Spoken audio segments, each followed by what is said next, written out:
My name is Jordan Hayes, and I've been working as a forest ranger for the past 5 years. It's a job I genuinely love, being surrounded by nature, protecting the wilderness, and occasionally helping lost hikers find their way back to civilization. But nothing in my previous experience could have prepared me for that fateful night in July. Typically, my shifts ran from 9 a.m. to 5 p.m., just like most people with standard office jobs. However, on that particular day, we found ourselves short-staffed for the night shift. Over the past few months, we'd been dealing with an unusual number of resignations from our night shift personnel. The latest departure was Mike, a seasoned ranger who'd manned the night watch for over a decade. His abrupt exit left us scrambling to cover his shifts. That's how I ended up being assigned to the graveyard shift, something I'd never done before in my entire career as a ranger. Despite the inconvenience, I felt a mix of excitement and apprehension about the prospect. There was something alluring about experiencing the forest at night, seeing and hearing things that most day shift rangers never got to witness. Knowing that the hours would be long and challenging, 10 p.m. to 5 a.m., I came prepared. My backpack was loaded with a thermos full of strong black coffee and a couple of those 5-hour energy drinks. I wasn't taking any chances with drowsiness. After all, staying alert was crucial when you're responsible for monitoring hundreds of acres of wilderness. As I drove up the winding road leading to my assigned watchtower, I couldn't help but notice how quickly darkness had fallen. By the time I parked my truck at the base of the tower, it was already pitch black. The July night air was unexpectedly chilly, carrying a hint of pine and damp earth. I zipped up my jacket and grabbed my gear, ready to ascend the tower that would be my home for the next 7 hours. The watchtower loomed above me, a solitary sentinel in the vast expanse of the forest. Its silhouette was barely visible against the star-studded sky, a testament to how remote this location truly was. As I began my climb up the metal staircase that spiraled around the tower's exterior, each step echoed in the quiet night, creating an eerie soundtrack to my ascent. Halfway up, I paused to catch my breath and survey my surroundings. The forest stretched out in every direction, a sea of darkness punctuated only by the occasional glimmer of starlight reflecting off a distant lake or stream. To my right, I could make out the outline of a small pond, its surface a mirror of black glass, broken only by the scattered lily pads that dotted its edges. Resuming my climb, I finally reached the top of the tower. The observation deck wrapped around a small square room that would serve as my command center for the night. I fumbled with my keys, the metal clinking loudly in the stillness of the night, until I found the right one and let myself in. The interior of the watchtower was simple but functional. 3 of the 4 walls were mostly glass, offering an unobstructed view of the surrounding forest. The 4th wall, where the entrance was located, was solid and painted a dull green. A desk with various communication equipment occupied one corner, while a small kitchenette and a narrow cot took up the opposite side. I set my backpack down and immediately went to work, following the standard procedure for beginning a shift. First, I checked all the equipment: radios, emergency phone, weather instruments, and the high-powered binoculars. Everything seemed to be in working order. Next, I radioed into the main ranger station to confirm that I had arrived and was starting my shift. Watchtower 7 to base. This is Jordan checking in. I'm on site and beginning night watch. After a moment of static, a familiar voice crackled through the speaker.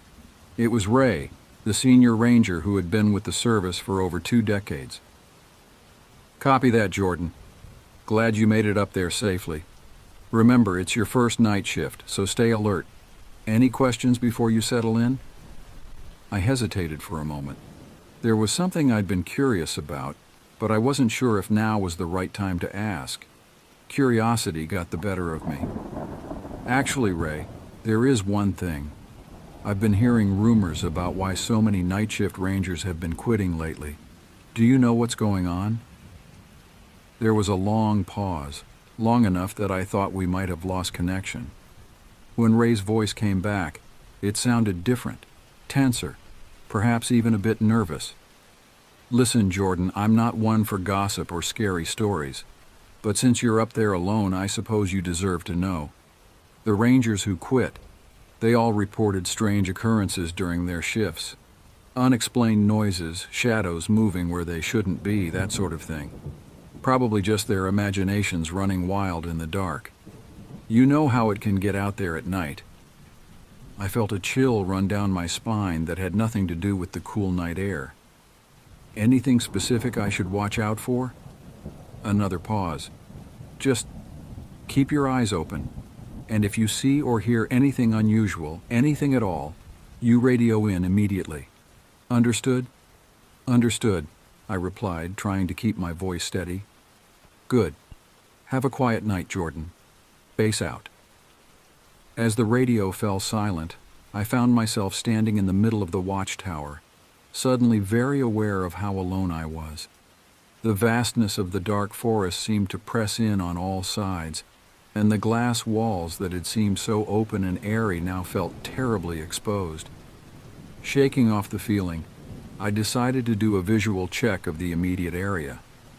I grabbed the binoculars and stepped out onto the small balcony that encircled the watchtower. The night air was crisp and filled with the sounds of the forest, the gentle rustle of leaves, the occasional hoot of an owl, the persistent chirping of crickets. I slowly scanned the tree line, looking for any signs of campfires or other human activity. It was strictly against park rules for anyone to be out here at night, but occasionally we'd get some thrill seekers or unprepared hikers who'd lost track of time. As I swept the binoculars across a small clearing about a half-mile away, something caught my eye. I adjusted the focus, trying to get a better look. There, standing at the edge of the clearing, was a figure. It was hard to make out details in the darkness, but it appeared to be wearing some kind of white sheet, with crude holes cut out for eyes. My first thought was that it must be some kind of prank, maybe local kids trying to scare the new Night Watch Ranger. But as I watched, the figure remained perfectly still, seeming to stare directly at the watchtower. A chill ran down my spine as I realized that even at this distance, even in the dark, those black eye holes seemed to be fixed right on me. I lowered the binoculars, rubbing my eyes. When I looked back with my naked eye, I could just barely make out a white spot in the clearing where the figure had been. Raising the binoculars again, I nearly jumped when I saw that the figure was gone. Heart pounding, I rushed back inside to the radio. "Watchtower 7 to base. Come in base." After a moment, Ray's voice came through, sounding slightly groggy. "Base here. What's the situation, Jordan?" I hesitated, suddenly feeling foolish. How could I explain what I'd seen without sounding like I was already falling victim to the night's tricks? I thought I saw something in the southeast sector. A person, I think, wearing some kind of white costume. "A person? Can you describe them?" I swallowed hard. "It looked like a ghost costume. You know, white sheet with eye holes, like from a kid's Halloween party or something." There was a long pause on the other end. When Ray spoke again, his voice was low and serious. "Jordan, listen to me carefully. I want you to lock all the doors and windows. Don't go outside again, no matter what you hear. I'm sending a ground team to check out the area. They should be there in about an hour. Can you hold tight until then?" His reaction sent a fresh wave of fear through me. "Ray, what's going on? Do you know something about this? Just stay inside and stay safe. We'll talk more when the team gets there. Base out." As the radio fell silent, I was left alone with the growing darkness and the unsettling feeling that there was much more to this night shift than I had been prepared for. Outside, the forest seemed to have gone unnaturally quiet, as if holding its breath in anticipation of what was to come. I double-checked all the locks, drew the thin curtains over the windows, and settled in for what I knew would be a long and tense wait. As the minutes ticked by, I couldn't shake the image of those empty black eyes staring up at me from the forest below. Somehow I knew that this was just the beginning of a night that would change everything I thought I knew about these woods and the job I had come to love. The next hour crawled by with excruciating slowness. Every creak of the tower in the wind, every rustle from the forest below sent my heart racing. I tried to distract myself by going through the routine tasks of the job, checking weather readings, scanning radio frequencies for any emergency broadcasts, updating the logbook. But my mind kept drifting back to that ghostly figure in the clearing. I found myself constantly peeking through the curtains, half expecting to see that white shape standing at the base of the tower, those black eye holes staring up at me. But each time, I saw nothing but the dark silhouettes of trees against the night sky. As I waited for the ground team to arrive, I couldn't help but think about the stories Ray had mentioned. The other night shift rangers who had quit after experiencing strange occurrences. Had they seen the same thing I had? Or was there something even worse out there in the darkness? I tried to rationalize what I'd seen. Maybe it was just a camper who had gotten lost and was wearing a light-colored poncho or jacket. The eye holes could have been a trick of the shadows or my own imagination. But deep down, I knew that didn't feel right. There had been something unnatural about the way that figure stood so perfectly still, about how it seemed to disappear in an instant. Just as I was about to radio base again to check on the status of the ground team, I heard something that made my blood run cold. It was a sound I'd never heard before in all my years in these woods. A long, low moan that seemed to come from everywhere and nowhere at once. It started softly, almost at the edge of hearing, but quickly grew in volume until it filled the air around the tower. I rushed to the windows, pulling back the curtains to scan the area around the base of the tower. The moan continued, rising and falling like some terrible, discordant song. And then I saw it. At the edge of the small clearing where the tower stood, just where the trees began, there was movement. Something was emerging from the shadows, something tall and impossibly thin. As it stepped into the moonlight, I could see that it was vaguely human-shaped, but wrong in ways that sent shivers down my spine. Its limbs were too long, joints bending at unnatural angles. Its skin, where visible, was a sickly pale blue, almost glowing in the dim light. But it was the face that truly terrified me. A featureless white oval, smooth and blank except for two deep black holes where eyes should be. The creature, for I couldn't think of it as human, tilted its head back and let out another of those soul-chilling moans. Then, with a jerky, uneven gait, it began to move towards the tower. Panic gripped me. I scrambled for the radio, my hands shaking so badly I could barely hold it. "Watchtower 7 to base, emergency. There's something here, something. I don't know what it is, but it's not human. I need help now." Static was my only answer. I tried again and again, desperately calling for help, but the radio remained stubbornly silent. Outside, I could hear the slow, dragging footsteps of the creature as it approached the base of the tower. In that moment, I had to make a decision. I could stay in the tower and hope that whatever was out there couldn't get in, or I could try to make a run for it, to get to my truck and drive to safety. Neither option seemed particularly good, but the thought of being trapped in this small room with that thing trying to get in was unbearable. I grabbed my backpack, shoving in a flashlight, my water bottle, and anything else I thought might be useful. As I did, my hand brushed against something cold and metallic. The flare gun kept in the tower for emergencies. I hesitated for a moment, then grabbed it and shoved it into my pocket. I had no idea if it would be effective against whatever was out there, but it was better than nothing. Taking a deep breath, I cracked open the door and peered down the stairs. The creature was about halfway up, its jerky movements carrying it inexorably towards me. I waited until it had turned a corner, momentarily out of sight, then made my move. I burst out of the door and raced down the stairs, taking them two at a time, my footsteps clanging loudly on the metal. I could hear the creature let out another moan, this one sounding almost surprised, and then the sound of its own movements quickened. My feet hit the ground and I sprinted for my truck, fumbling for my keys as I ran. Behind me, I could hear the creature descending the tower with inhuman speed. Just as I reached the truck, I heard a thud as it landed on the ground behind me. I yanked open the door and threw myself inside, slamming it shut and jamming the key into the ignition. As the engine roared to life, I looked up and felt my heart stop. The creature was right there, its blank face pressed against the driver's side window, those black holes seeming to stare right through me. With a yell of terror, I threw the truck into reverse and slammed on the gas.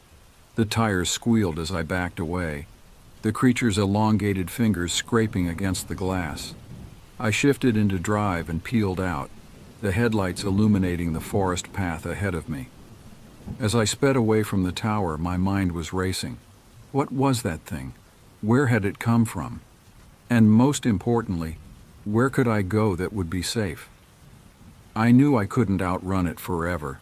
Eventually, I'd run out of gas or road. I needed help, and I needed it fast. That's when I remembered there was another watchtower about 15 miles to the north. If I could make it there, maybe I could find another ranger, someone who could help me make sense of what was happening. I pushed the truck as fast as I dared on the winding forest roads, constantly checking my rear-view mirror for any sign of pursuit. The forest seemed to press in on all sides, the trees forming a dark tunnel that my headlights barely penetrated. Every shadow looked like it might be hiding another of those creatures, ready to leap out at me. After what felt like hours, but was probably only about 20 minutes, I saw the outline of the other watchtower looming ahead. Relief flooded through me as I pulled up to its base and saw a light on in the cabin at the top. I scrambled out of the truck and ran to the base of the tower, shouting up at the illuminated window. "Hey, is anyone up there? I need help." For a long moment there was no response. Then slowly a figure appeared at the window. Even from this distance I could tell something was wrong. The movements were too stiff, too unnatural. And then I saw it, the blank white face, the black holes for eyes. Horror washed over me as I realized my mistake. I had driven straight into a trap. As if to confirm my fears, I heard movement in the forest around me. Turning slowly, I saw them emerging from the trees. More of those creatures, at least a dozen of them, all moving towards me with that same jerky gait. I was surrounded, cut off from my truck with nowhere to run. As the creatures closed in, their eerie moans filling the air, I reached into my pocket and felt the cold metal of the flare gun. It was a desperate move, but it was all I had left. I pulled out the flare gun and fired it straight up into the air, the bright red light illuminating the clearing and the grotesque figures surrounding me. For a moment, the creatures seemed to recoil from the sudden burst of light and sound. It was the opening I needed. I sprinted for the truck, dodging around the creatures as they reached for me with their elongated arms. I could feel their cold fingers brushing against my jacket as I ran, but somehow I managed to stay just out of their grasp. I reached the truck, yanked open the door, and threw myself inside, slamming it shut just as one of the creatures lunged for me. With shaking hands, I started the engine and floored it, not caring about the rough terrain. The truck bounced and jolted as I sped away from the tower, the headlights cutting through the darkness and illuminating fleeting glimpses of white, elongated figures darting between the trees. My mind was racing, trying to make sense of what was happening. These creatures, whatever they were, had taken over at least 2 watchtowers. How many more were compromised? Was there anywhere safe left in this forest? As I drove, I tried the radio again, desperately calling out for help. "This is Ranger Jordan Hayes. Does anyone copy? There's some kind of invasion happening in the forest. The watchtowers are compromised. I need immediate assistance." Nothing but static answered me. Either the radios were being jammed or there was no one left to hear my calls. The thought sent a chill down my spine. I knew I couldn't keep driving aimlessly through the forest. I needed a plan, somewhere to go. Then I remembered, about 30 miles to the east, there was an old fire lookout tower that had been decommissioned years ago. It was isolated and hard to reach, which meant it might have been overlooked by whatever was happening here. Decision made, I turned the truck east, pushing it as fast as I dared on the narrow, winding forest roads. Every shadow seemed to hide a potential threat, and more than once I caught glimpses of pale figures moving through the trees parallel to the road, keeping pace with my truck with unnatural speed. After what felt like hours but was probably only about 45 minutes, I finally saw the old fire lookout tower looming ahead. It was a skeletal structure of rusted metal, long abandoned, but still standing tall against the night sky.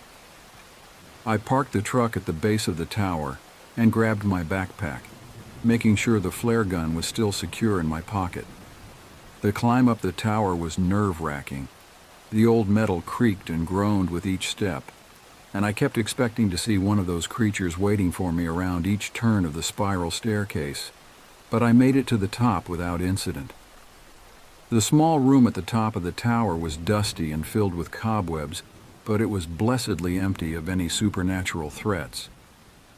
I barricaded the door as best I could with the old rusted furniture, then settled in to try and make sense of my situation. As the adrenaline began to wear off, exhaustion hit me like a tidal wave. I knew I needed to stay awake, to keep watch, but my eyelids felt like lead. Despite my best efforts, I found myself drifting off, the events of the night swirling through my mind in a confused jumble. I woke with a start, unsure how long I'd been asleep. The room was filled with the pale light of dawn, and for a moment, I allowed myself to hope that the horrors of the night had just been a vivid nightmare. But as I approached the windows, that hope was quickly shattered. The clearing around the base of the tower was filled with those creatures, standing perfectly still, their blank faces all turned up towards me. They made no move to climb the tower, but their presence was a clear message. I was trapped. As I stared down at the nightmarish scene, a flicker of movement caught my eye. Someone was approaching the tower, moving through the crowd of creatures. Unlike the jerky, unnatural movements of the entities, this figure moved with purpose and grace. As it reached the base of the tower, it looked up, and I felt my breath catch in my throat. It was a woman, her skin a deep, murky blue, her long black hair floating around her as if she were underwater. Her eyes, when they met mine, were completely white, devoid of pupils or irises. She raised a hand, beckoning to me. When she spoke, her voice seemed to bypass my ears entirely, resonating directly in my mind. "Come down, Jordan Hayes. It's time for you to understand." I stood frozen, torn between fear and an inexplicable urge to obey. As the sun rose higher, casting long shadows across the forest, I knew that whatever happened next would change everything. My heart pounded in my chest as I stared down at the blue-skinned woman. Every instinct screamed at me to stay put, to barricade myself in this room and wait for help. But deep down I knew that help wasn't coming. If I wanted answers, I would have to face whatever was waiting for me down there. With trembling hands, I gathered my few belongings and made my way down the rusty staircase. Each step felt like it might be my last, the metal groaning ominously beneath my feet. As I descended, I could feel the blank gazes of the creatures following me, their eerie stillness a stark contrast to my own shaking limbs. When I finally reached the ground, the blue-skinned woman was waiting for me. Up close, I could see that her skin had an almost translucent quality, with hints of scales catching the early morning light. She smiled, revealing teeth that were just a bit too sharp to be human.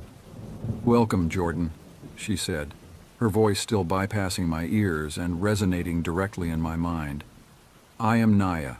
We have much to discuss." I swallowed hard, trying to find my voice. What are you? What are these things?" I gestured at the motionless creatures surrounding us. Naya's smile faded, replaced by a look of ancient sadness. "We are the Forgotten Ones, the last remnants of a people long lost to time. These," she waved a hand at the creatures, "are what become of those who lose themselves to the void." She must have seen the confusion on my face because she continued, "Walk with me, Jordan. I will explain everything." As we moved through the forest, the creatures parted before us like a silent sea. Naya began to speak, her voice weaving a tale that seemed too fantastical to be true, and yet after what I had seen, I couldn't dismiss it. "Long ago, before humans walked these lands, our people thrived here. We were beings of both water and land, guardians of the balance between the seen and unseen worlds. But as time passed, humans came, and with them, a forgetfulness that spread like a plague. We reached a small, mirror-like pond, its surface perfectly still in the morning light. Naya knelt by its edge, gesturing for me to do the same. "Look," she commanded. As I gazed into the water, the surface began to ripple and images formed. I saw great cities hidden beneath lakes and rivers, beings like Naya walking among humans, unseen and unknown. But as the images progressed, I watched these hidden cities crumble, the water beings retreating further and further from the world of humans.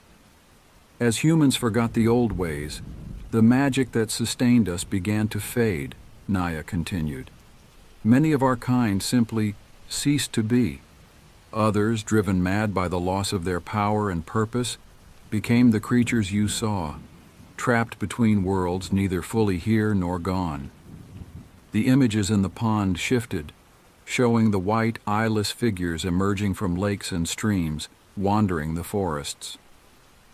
"But some of us survived," Naya said, her voice tinged with determination. "We retreated to the deepest, most hidden places. We waited, watched, and hoped that one day we might find a way to restore the balance." The visions in the pond faded, leaving me staring at my own reflection and Naya's beside it. "So why now?" I asked, my voice hoarse. "Why reveal yourselves after all this time?" Naya stood, helping me to my feet. "Because the world is changing, Jordan. The old magics are stirring once more. We've seen it in the way the forests whisper, in the patterns of the stars, and we've seen it in you." I blinked in surprise. "Me? What do you mean?" "You saw us, Jordan. You truly saw us. Do you know how rare that is? Most humans look right through us, their minds unable or unwilling to perceive what doesn't fit their understanding of the world. But you have the gift of true sight." My mind reeled, trying to process everything I was being told. "So what does this mean? What do you want from me?" Naya's white eyes seemed to peer into my very soul. "We need your help, Jordan. The balance must be restored, or both our worlds will suffer. The creatures you saw, the lost ones, they are but a symptom of a greater sickness. If nothing is done, they will multiply, spreading fear and madness wherever they go." She took my hand in hers, her skin cool and slightly damp against mine. "You can be a bridge between our worlds. Help us remind humanity of the old ways, of the magic that still lingers in the wild places. Help us heal the void that threatens to consume everything." I stood there, overwhelmed by the weight of what she was asking. Part of me wanted to run, to dismiss this all as some elaborate hoax or hallucination. But I knew, deep in my bones that what Naya was saying was true. I had seen too much to deny it. I don't know if I can do what you're asking, I admitted. I'm just a forest ranger. I don't know anything about magic or restoring balance. Naya smiled, a glimmer of hope in her otherworldly eyes. You know more than you realize, Jordan.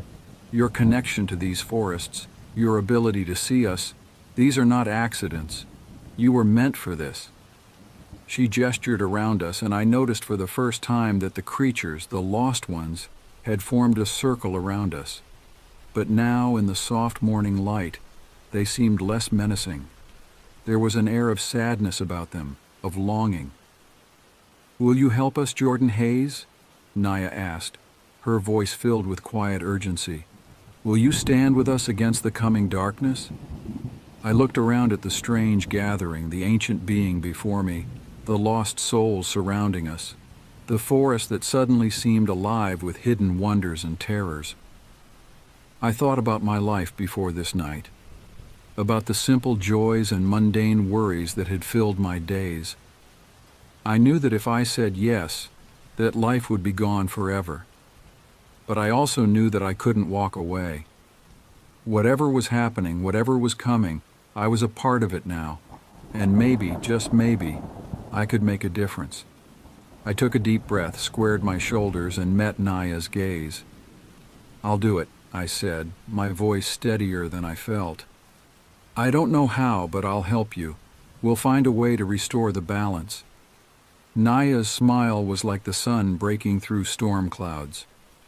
Around us, a soft sound rose from the gathered creatures, not the eerie moans of before, but something almost like singing, filled with joy and relief.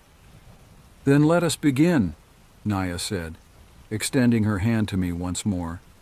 There is much to learn, and time grows short. As I took her hand, I felt a surge of energy course through me. The forest around us seemed to come alive, colors more vivid, sounds more clear. I could feel the pulse of hidden rivers beneath the earth, the whisper of ancient magics in the wind. As I listened to Naya explain about her secret world and the mission that awaited me, I suddenly felt a strange dizziness. The forest around me began to spin and blur, and Naya's voice started to fade gradually. Jordan, are you all right? I heard her voice coming from afar, as if it was coming from the end of a long tunnel. I tried to answer, but my tongue felt heavy in my mouth. I felt my legs giving way beneath me, and I began to fall towards the ground. Just before I lost consciousness completely, I saw Naya's face transform into something terrifying, her features melting away to reveal a visage similar to the eyeless creatures we'd encountered earlier. I woke with a start, my heart pounding in my chest. I was back in the watchtower, slumped in the chair by the communication stand.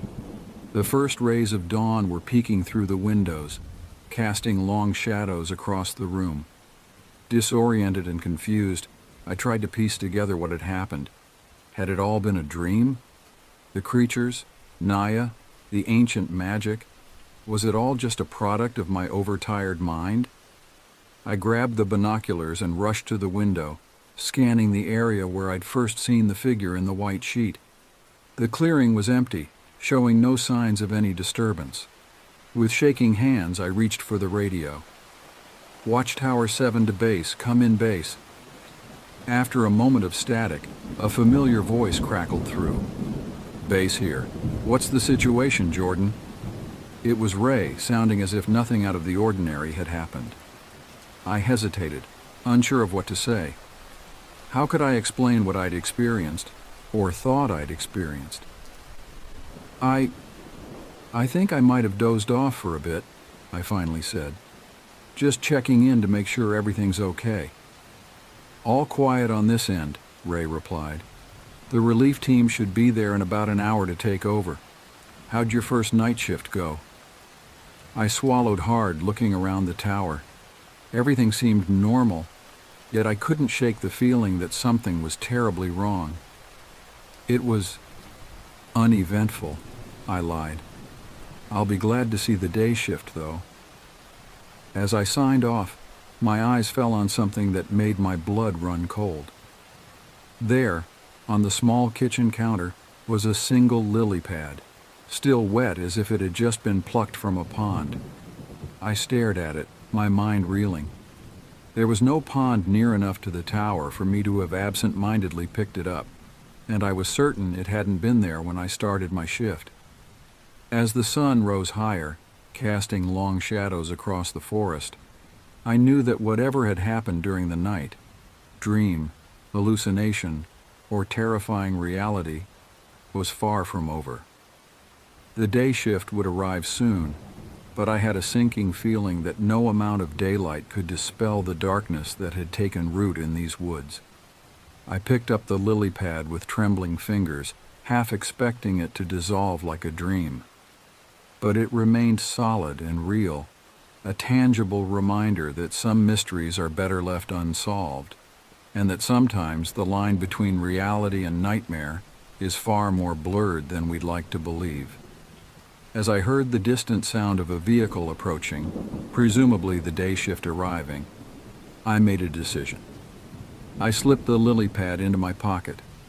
Whatever was happening in these woods, whatever I had experienced or imagined, I knew one thing for certain. I would be back for the next night shift, ready to face whatever mysteries the darkness held. After all, in a world where the impossible seems possible, where ancient magics and forgotten beings might lurk in the shadows, someone needs to stand watch. And for better or worse, that someone was me.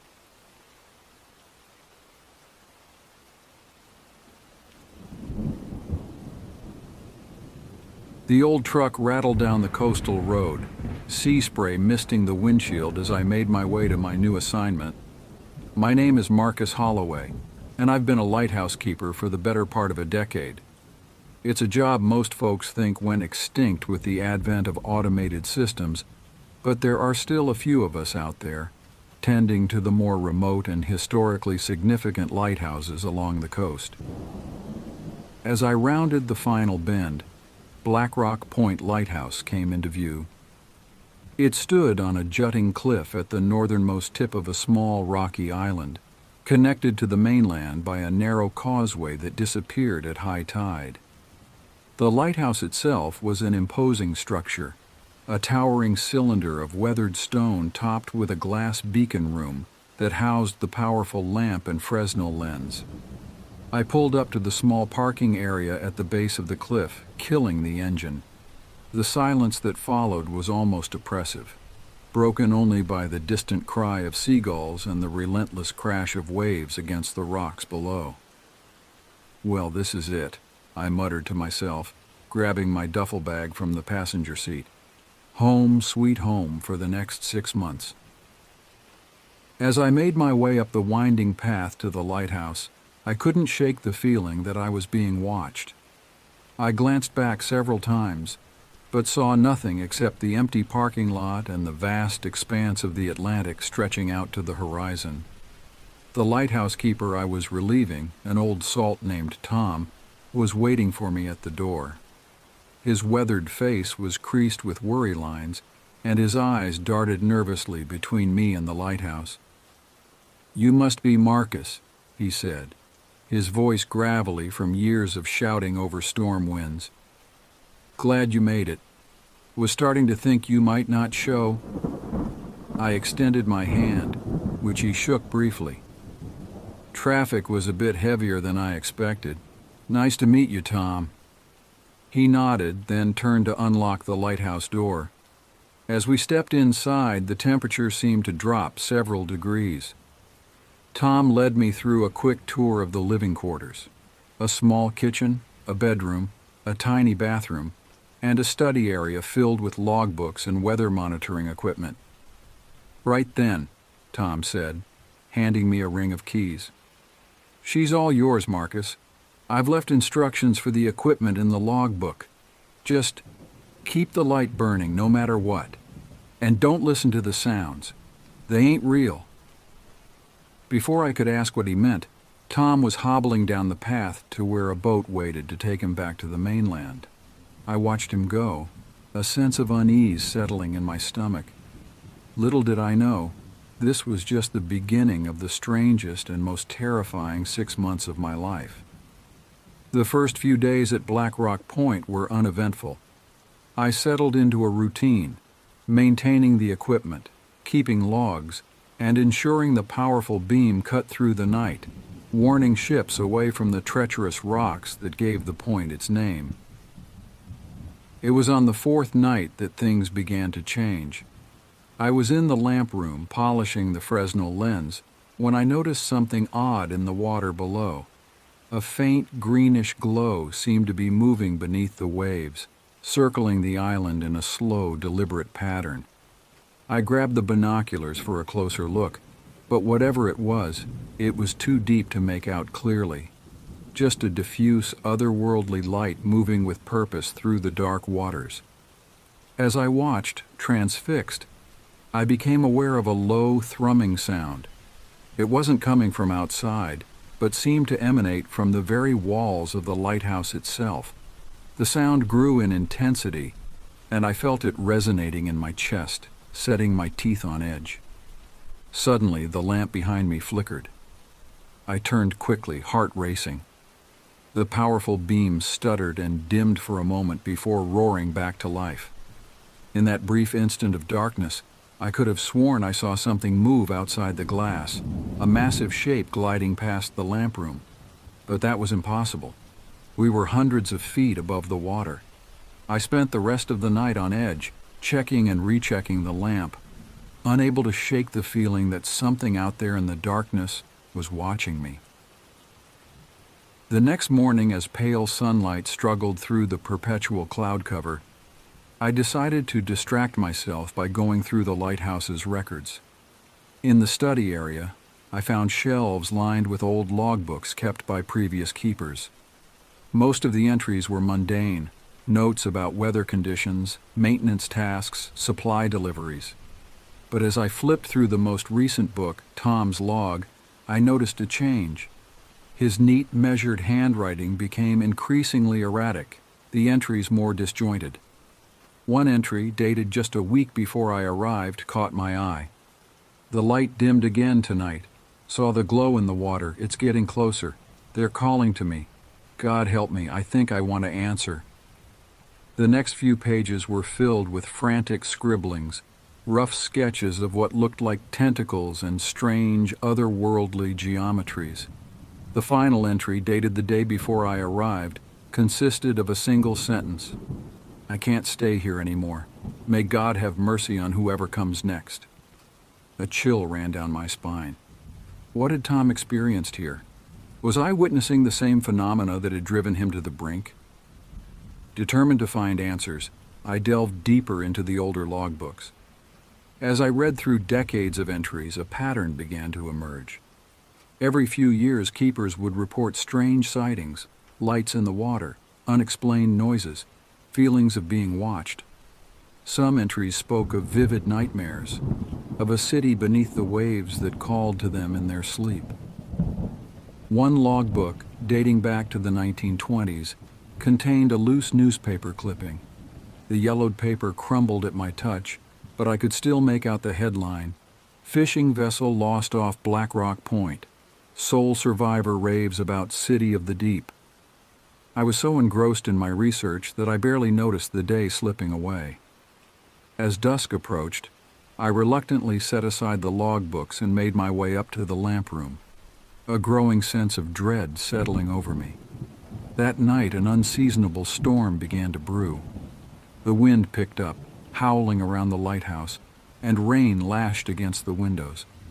I made my way up to the lamp room, determined to keep the light burning no matter what. The sea below was a churning mass of white-capped waves. Lightning flashed across the sky, momentarily turning night to day. In those brief illuminations, I caught glimpses of something massive moving in the water around the island. Something that couldn't exist. The thrumming sound returned, louder than before, pulsing in time with the flashes of lightning. The lamp flickered and sputtered, but I managed to keep it lit, my hands shaking as I adjusted the mechanisms. Then, during a particularly bright flash of lightning, I saw it clearly. A colossal form rising from the waves, a tangle of tentacles and impossible geometries. At its center, a single massive eye opened, fixing its gaze directly on the lighthouse. I stumbled back from the window, my mind reeling. This couldn't be real. It had to be a hallucination, a product of stress and isolation. But deep down, I knew what I had seen was all too real. As the night wore on, the storm intensified. The thrumming sound grew louder, seeming to come from everywhere at once. The walls of the lighthouse vibrated with its power, and I could feel it in my bones, in my very thoughts. And then cutting through the cacophony, I heard a voice. No, not a voice. Voices. Thousands of them, whispering, calling, promising something. I couldn't make out the words, but the meaning was clear. They wanted me to join them, to step into the raging sea and become part of something greater. I found myself moving towards the door, my hand reaching for the handle. Some part of me was screaming to stop, but it seemed so distant, so unimportant compared to the promise of what awaited me in the depths. Just as my fingers brushed the door handle, the lamp above me gave an almighty surge. The sudden brightness snapped me back to reality. I stumbled away from the door, my head clearing. The voices receded, replaced by a sound of fury that shook the very foundations of the lighthouse. Whatever was out there, it was angry that I had resisted its call. The rest of the night became a desperate battle to keep the light burning. Every time it dimmed, the voices would return, trying to lure me out. I worked feverishly, adjusting the lamp, wiping condensation from the lens, doing everything in my power to keep that saving light shining out into the storm. As I worked, I began to understand. The light wasn't just a beacon for ships. It was a ward, a protection against whatever ancient eldritch horror lurked in the depths around this island. For how long had this lighthouse stood as a bastion against the darkness? How many keepers before me had faced this nightly battle? Finally, after what seemed like an eternity, I saw the first faint light of dawn on the horizon. The storm began to subside, the thrumming faded, and the presence I had felt watching the lighthouse retreated back into the depths. I slumped to the floor of the lamp room, exhausted beyond measure but alive. I had survived the night, but I knew this was just the beginning. Whatever was out there would return, night after night, and I had to be ready. In the days that followed, I threw myself into research, determined to understand what I was up against. I scoured the lighthouse's small library, finding old books on local history and folklore. I made trips into the nearby town of Kingsport during supply runs, visiting the local library and talking to longtime residents. What I discovered chilled me to the bone. The area around Black Rock Point had a long history of mysterious disappearances and strange sightings. Native American legends spoke of an underwater realm ruled by powerful spirits who sometimes lured humans to their doom. Early European settlers had their own tales of sea monsters and ghost ships. In the town library, I found references to a cult that had operated in the area in the 1920s. They called themselves the Esoteric Order of Dagon, and they worshipped ancient sea deities. The cult had been officially disbanded after a series of mysterious deaths and disappearances, but there were whispers that some practitioners had gone underground, continuing their dark rituals in secret. One name kept coming up in my research: Innsmouth. It was a nearby coastal town that had been abandoned in the 1930s after a government raid. The official story was that it had been a haven for bootleggers, but the locals told a different tale. They spoke in hushed tones of the Innsmouth look, strange fish-like features that some of the townspeople had developed, and they whispered about what really lived in the waters off the Innsmouth coast. As I delved deeper into the region's dark history, I began to have vivid nightmares. I dreamed of a vast underwater city of Cyclopean stone, its geometry all wrong, its streets populated by shambling hybrid creatures that were neither fully human nor fully fish. In my dreams, I heard the call of great Cthulhu, sleeping in his house at R'lyeh, waiting to rise again. I woke from these dreams in a cold sweat, the alien names and geometries fading from my mind like water through a sieve. But the terror remained, along with the growing certainty that what I faced was part of something far larger and more ancient than I could comprehend. It was about 2 months into my stay at Black Rock Point when I received an unexpected visitor. I was in the kitchen preparing a meager lunch when I heard a knock at the door. Startled, I wasn't expecting any deliveries, and tourists rarely made it out this far. I cautiously approached the entrance. Opening the door, I found myself face to face with an old woman. She was small and wiry, with silver hair tied back in a tight bun. Her eyes, a startling shade of green, seemed to look right through me. "You're the new keeper," she said. It wasn't a question. I nodded, unsure of what to say. "My name is Esther Marsh," she continued. "My family's lived in these parts for generations. I think it's time you and I had a talk." Somewhat reluctantly, I invited her in. As Esther settled herself at the small kitchen table, I couldn't help but notice a slight oddness to her movements, a faint sheen to her skin that didn't seem quite human. "You've seen them, haven't you?" Esther asked, her green eyes boring into mine. "The lights in the water, the shapes in the storm." I felt the blood drain from my face. "How did you—" She waved a hand dismissively. "We all see them sooner or later, those of us who live by the sea, who have its salt in our blood. But you're different. You're a keeper of the light. That makes you a threat to them." "Them?" I asked, although I had a sinking feeling I already knew the answer. "The deep ones," Esther replied, her voice barely above a whisper. "The servants of the great old ones. They've lived in these waters since before mankind crawled out of the muck, and they want to reclaim what they see as theirs." Over the next few hours, Esther told me a tale that seemed ripped from the pages of a horror novel. She spoke of ancient pacts between humans and the deep ones, of hybrid offspring and sunken cities. She told me of Innsmouth, and how her own grandmother had fled the town just before the government raid. "The lighthouse is important," she said, "more important than you know. It's not just the light that keeps them at bay. It's the belief, the human will behind it. That's why they need a human keeper. An automated light wouldn't have the same power."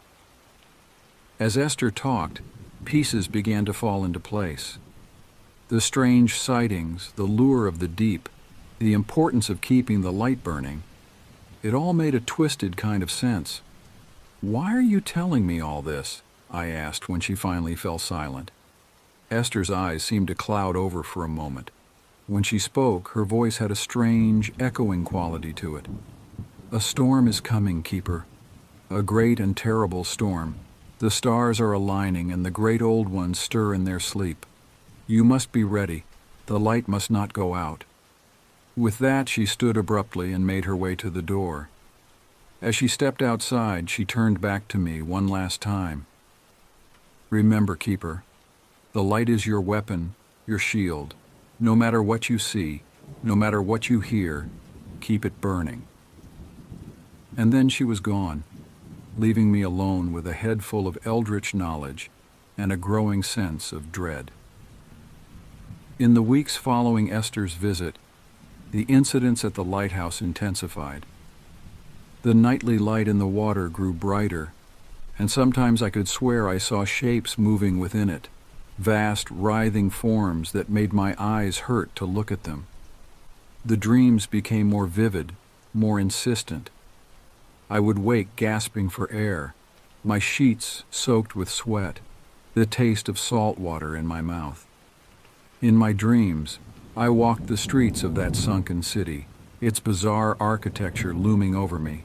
Shapes moved in the shadows, always just out of sight.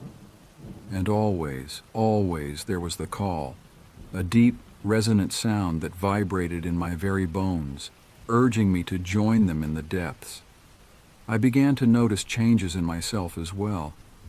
My skin seemed to have taken on a faint greenish tinge, and there were times when I could swear my fingers were webbed, if only for a moment.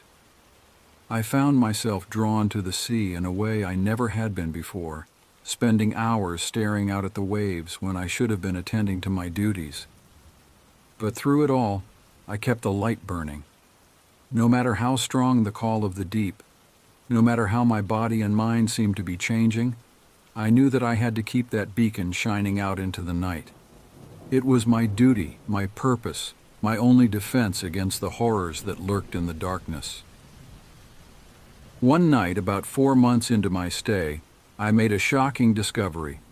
I was going through some of the older logbooks again, cross-referencing dates of strange occurrences with astronomical events, when a loose page fell out of one of the books. It was a letter, yellowed with age, dated 1931. The handwriting was shaky, as if the writer had been in great distress. The letter, yellowed with age, dated 1931. The handwriting was shaky, as if the writer had been in great distress. It read, "To whoever finds this, my name is Robert Marsh. I was, the keeper of Black Rock Point Lighthouse. By the time you read this, I will likely be gone, either dead or something else. I write this as a warning. The things I've seen, the things I've learned, they are too terrible to fully comprehend. But you must try for the sake of all humanity. The lighthouse is more than just a beacon for ships. It is a ward, a barrier against things that lurk in the deep ancient beings that predate humanity and hunger to reclaim the land we've stolen from them. I've seen them, in the storms and in the calm nights alike. Vast, unknowable shapes in the water, cities that should not exist glimpsed in the depths. And always, always the call. The maddening, seductive call to join them beneath the waves. But we must resist. The light must remain burning no matter the cost. For if it goes out, if we falter in our duty, the barrier will fall, and what lies beyond is too horrifying to contemplate. To the keeper who finds this, stay strong, keep the light burning, and may God have mercy on your soul." Robert Marsh. My hands shook as I set down the letter. Robert Marsh. Could he be related to Esther? The implications were staggering. This wasn't just a local phenomenon, but something that had been going on for generations. As my 6-month stint at Black Rock Point neared its end, the occurrences grew more frequent and more intense. The nightly glow in the water was now a constant pulsing light that seemed to be slowly rising, as if the very seabed was illuminated and creeping upward. The dreams were now so vivid that I could hardly tell when I was awake or asleep. I would find myself standing at the edge of the cliff, with no memory of how I got there, the call of the deep ringing in my ears. And then came the night of the storm. It hit suddenly, a tempest of impossible strength. The wind howled with a voice that seemed almost human.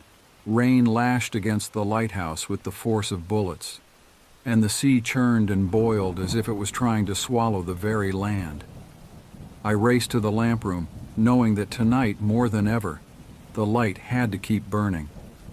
As I reached the top of the stairs, I froze in horror. The glass of the lamp room had shattered, and water was pouring in. Not rain, but seawater, impossibly high, as if the ocean itself had risen to engulf the lighthouse. And in that water I saw them. Shapes moved in the flood, humanoid, but wrong.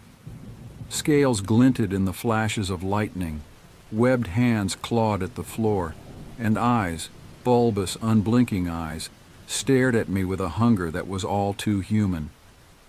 The deep ones had come. In that moment, as the water rose around my feet, and the deep ones slithered closer, I understood what I had to do. With a strength born of desperation, I fought my way to the lamp. Water tried to drag me down. Scaled hands clutched at my legs, but I kept going. I reached the lamp just as the largest of the deep ones, a monstrous hybrid thing that might once have been human, lunged for me. My hands found the switch, and I poured every ounce of my will into one thought. Light. The lamp flared to life with a brightness I had never seen before.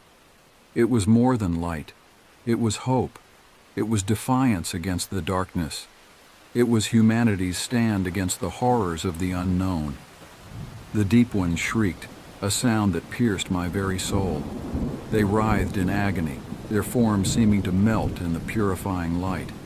The water receded, pulling back down the stairs and out the shattered windows, taking the creatures with it. As quickly as it had begun, the storm was over. I stood alone in the lamp room, soaked to the bone, the light still blazing out into the night. In the distance I heard a horn, the supply boat, arriving to bring my replacement and take me back to the mainland. For a moment I was tempted to go, to leave this all behind me, but I knew I couldn't. I was the keeper of Black Rock Point Lighthouse. I was the guardian against the darkness, and I would keep the light burning no matter the cost. As the boat docked below, I made my decision. I would stay. I would warn the new keeper, just as Robert Marsh had warned me, and I would stand my watch night after night, year after year, for as long as it took. For I am the keeper of Black Rock Point Lighthouse, the last line of defense against the darkness that waits beneath the waves, and I will not falter.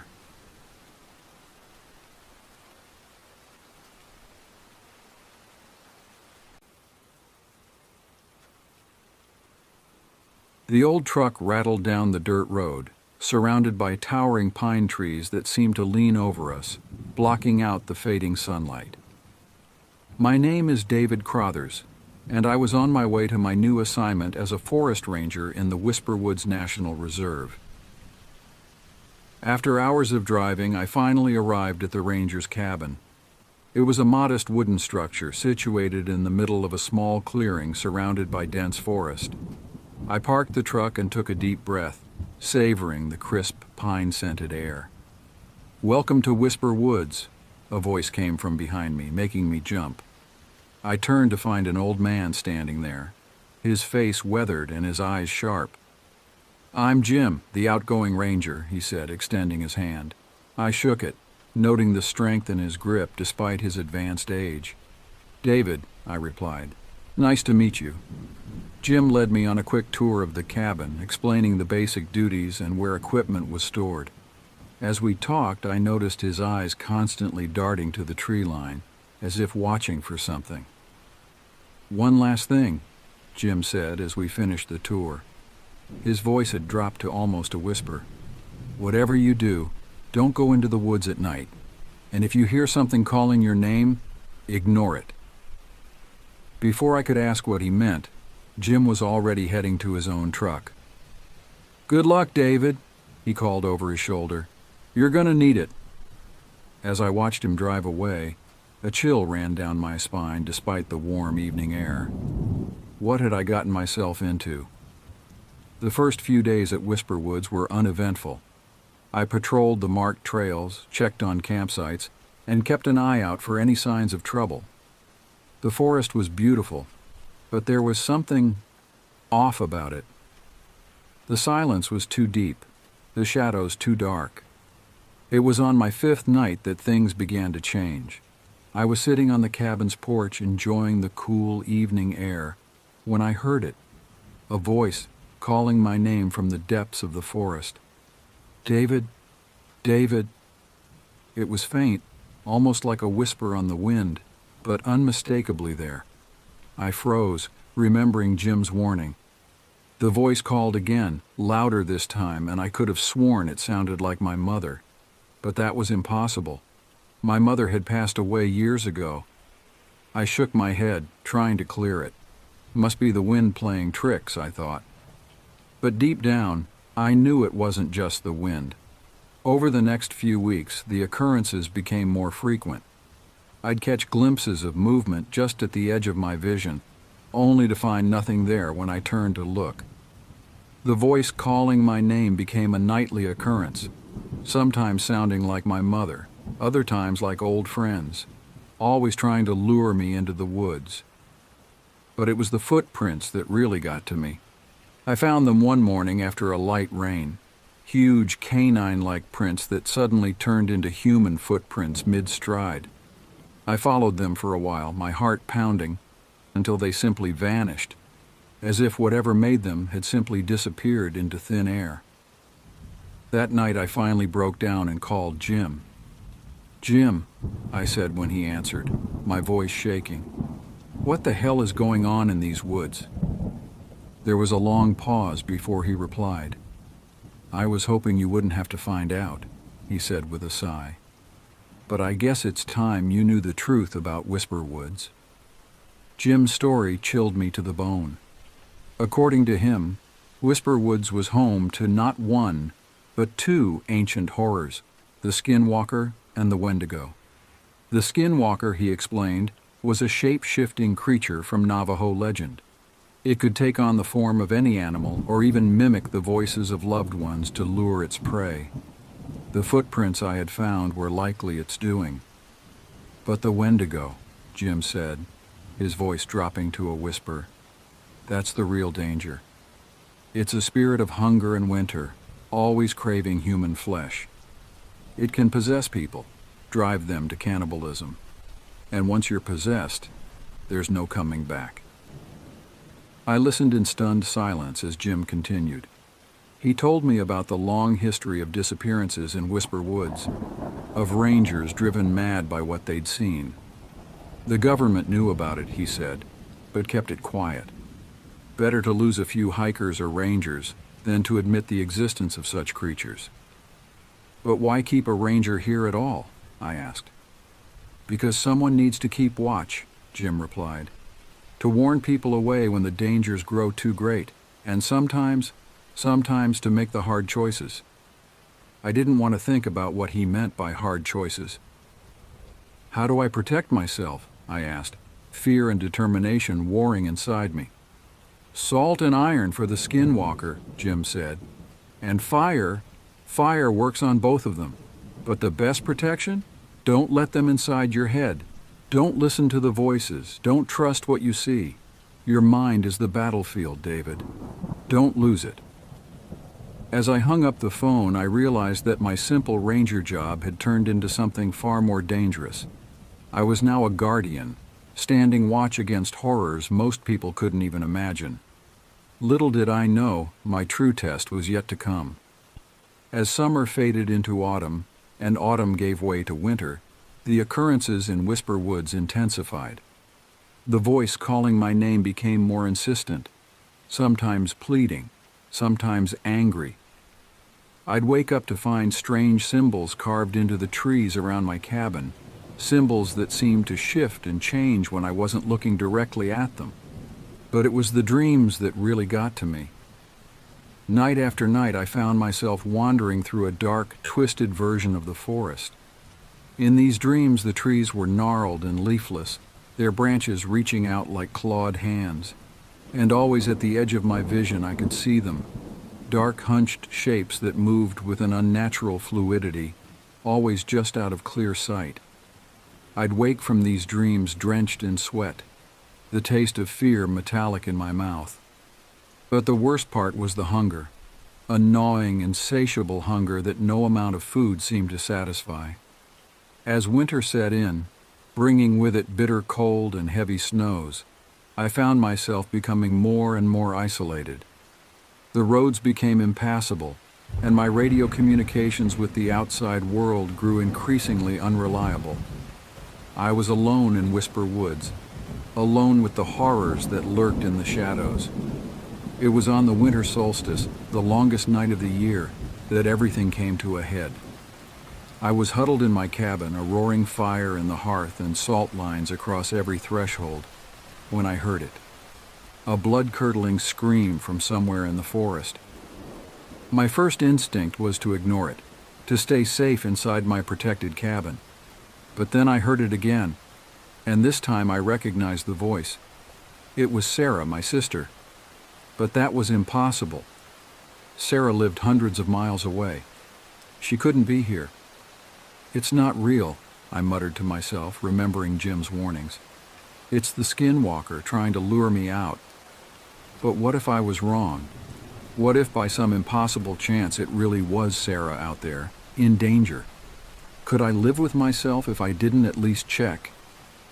With shaking hands, I grabbed my coat, a flashlight, and the iron fireplace poker. I took a deep breath, steeling myself, and stepped out into the frigid night. The forest was eerily silent, the snow muffling every sound. My flashlight beam cut through the darkness, casting long shadows that seemed to move of their own accord. I followed the direction of the scream, my heart pounding in my chest. "Sarah?" I called out, my voice sounding small and insignificant in the vast, uncaring forest. "David, help me!" The voice came from just ahead. I pushed forward, branches clawing at my clothes, the cold biting at my exposed skin. I burst into a small clearing and stopped dead in my tracks. There, in the center of the clearing, was Sarah. But it wasn't Sarah as I remembered her. This Sarah was gaunt, her skin stretched tight over her bones, her eyes sunken and glowing with an unnatural light. When she smiled at me, her teeth were sharp and too numerous. "Hello, brother," the thing that wasn't Sarah said. "I'm so glad you came. I'm so hungry." As it spoke, its form began to shift and twist, growing larger, its limbs elongating. I stood frozen in horror as the creature before me transformed into something that defied description. Part human, part animal, with antlers sprouting from its skull and claws that could rend flesh from bone. The Wendigo had revealed itself. With a roar that shook the very trees, it lunged at me. At the last second, I snapped out of my paralysis and swung the iron poker with all my might. It connected with a sickening thud, and the creature reeled back, hissing in pain. I turned and ran, crashing through the underbrush, branches whipping at my face. I could hear the Wendigo behind me, its inhuman shrieks filling the air. The hunger I had been feeling for weeks intensified, threatening to overwhelm me. I realized with horror that it wasn't my hunger at all. It was the Wendigo's, bleeding into my mind, trying to possess me. As I ran, a new sound joined the chaos. The howl of a wolf, but distorted, wrong. The skinwalker had joined the hunt. I was being pursued by two ancient, terrifying creatures, lost in a dark forest in the dead of winter. My only hope was to make it back to the cabin, to the safety of my salt lines and iron. But as I ran, a terrible thought occurred to me. Even if I survived this night, how long could I hold out? How long before I succumbed to the voices, the visions, the maddening hunger? My lungs burned as I crashed through the underbrush, the howls and shrieks of my pursuers growing ever closer. The cabin was in sight now, a beacon of hope in the darkness. With a final burst of speed, I lunged for the door, wrenching it open and slamming it shut behind me. I leaned against the door, gasping for breath, my heart pounding in my ears. For a moment, all was quiet. Then came a sound that chilled me to my core, scratching at the door right behind my head. "Let us in, David," came a chorus of voices. My mother, my sister, my friends. "We're so cold, so hungry. Don't you love us anymore?" I squeezed my eyes shut, trying to block out the voices. "You're not real," I muttered. "You're not them." The scratching intensified, and I could hear the wood of the door starting to splinter. I stumbled away, grabbing for anything I could use as a weapon. My eyes fell on the fireplace, and a desperate idea formed in my mind. I grabbed a burning log, ignoring the searing pain in my hand, and turned to face the door just as it burst open. The creatures that entered were a nightmarish blend of human and animal, constantly shifting and changing. But their eyes... Their eyes were fixed on me with a hunger that was all too human. "Back!" I shouted, waving the flaming log. "Stay back!"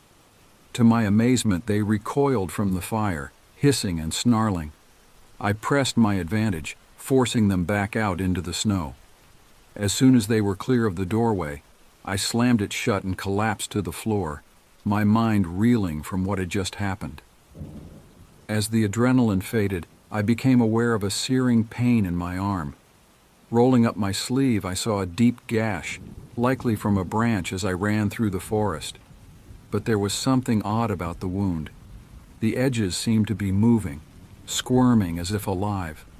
A wave of nausea washed over me as I realized the implications. I had been scratched, possibly infected. Was I going to turn into one of them? The next few days were a blur of fever and hallucinations. I barricaded myself in the cabin, alternating between freezing chills and burning heat. The hunger grew worse, and more than once I caught myself gnawing on my own arm, drawn by the smell of blood. In my more lucid moments, I pored over the old books and documents stored in the cabin, searching desperately for any information that could help me.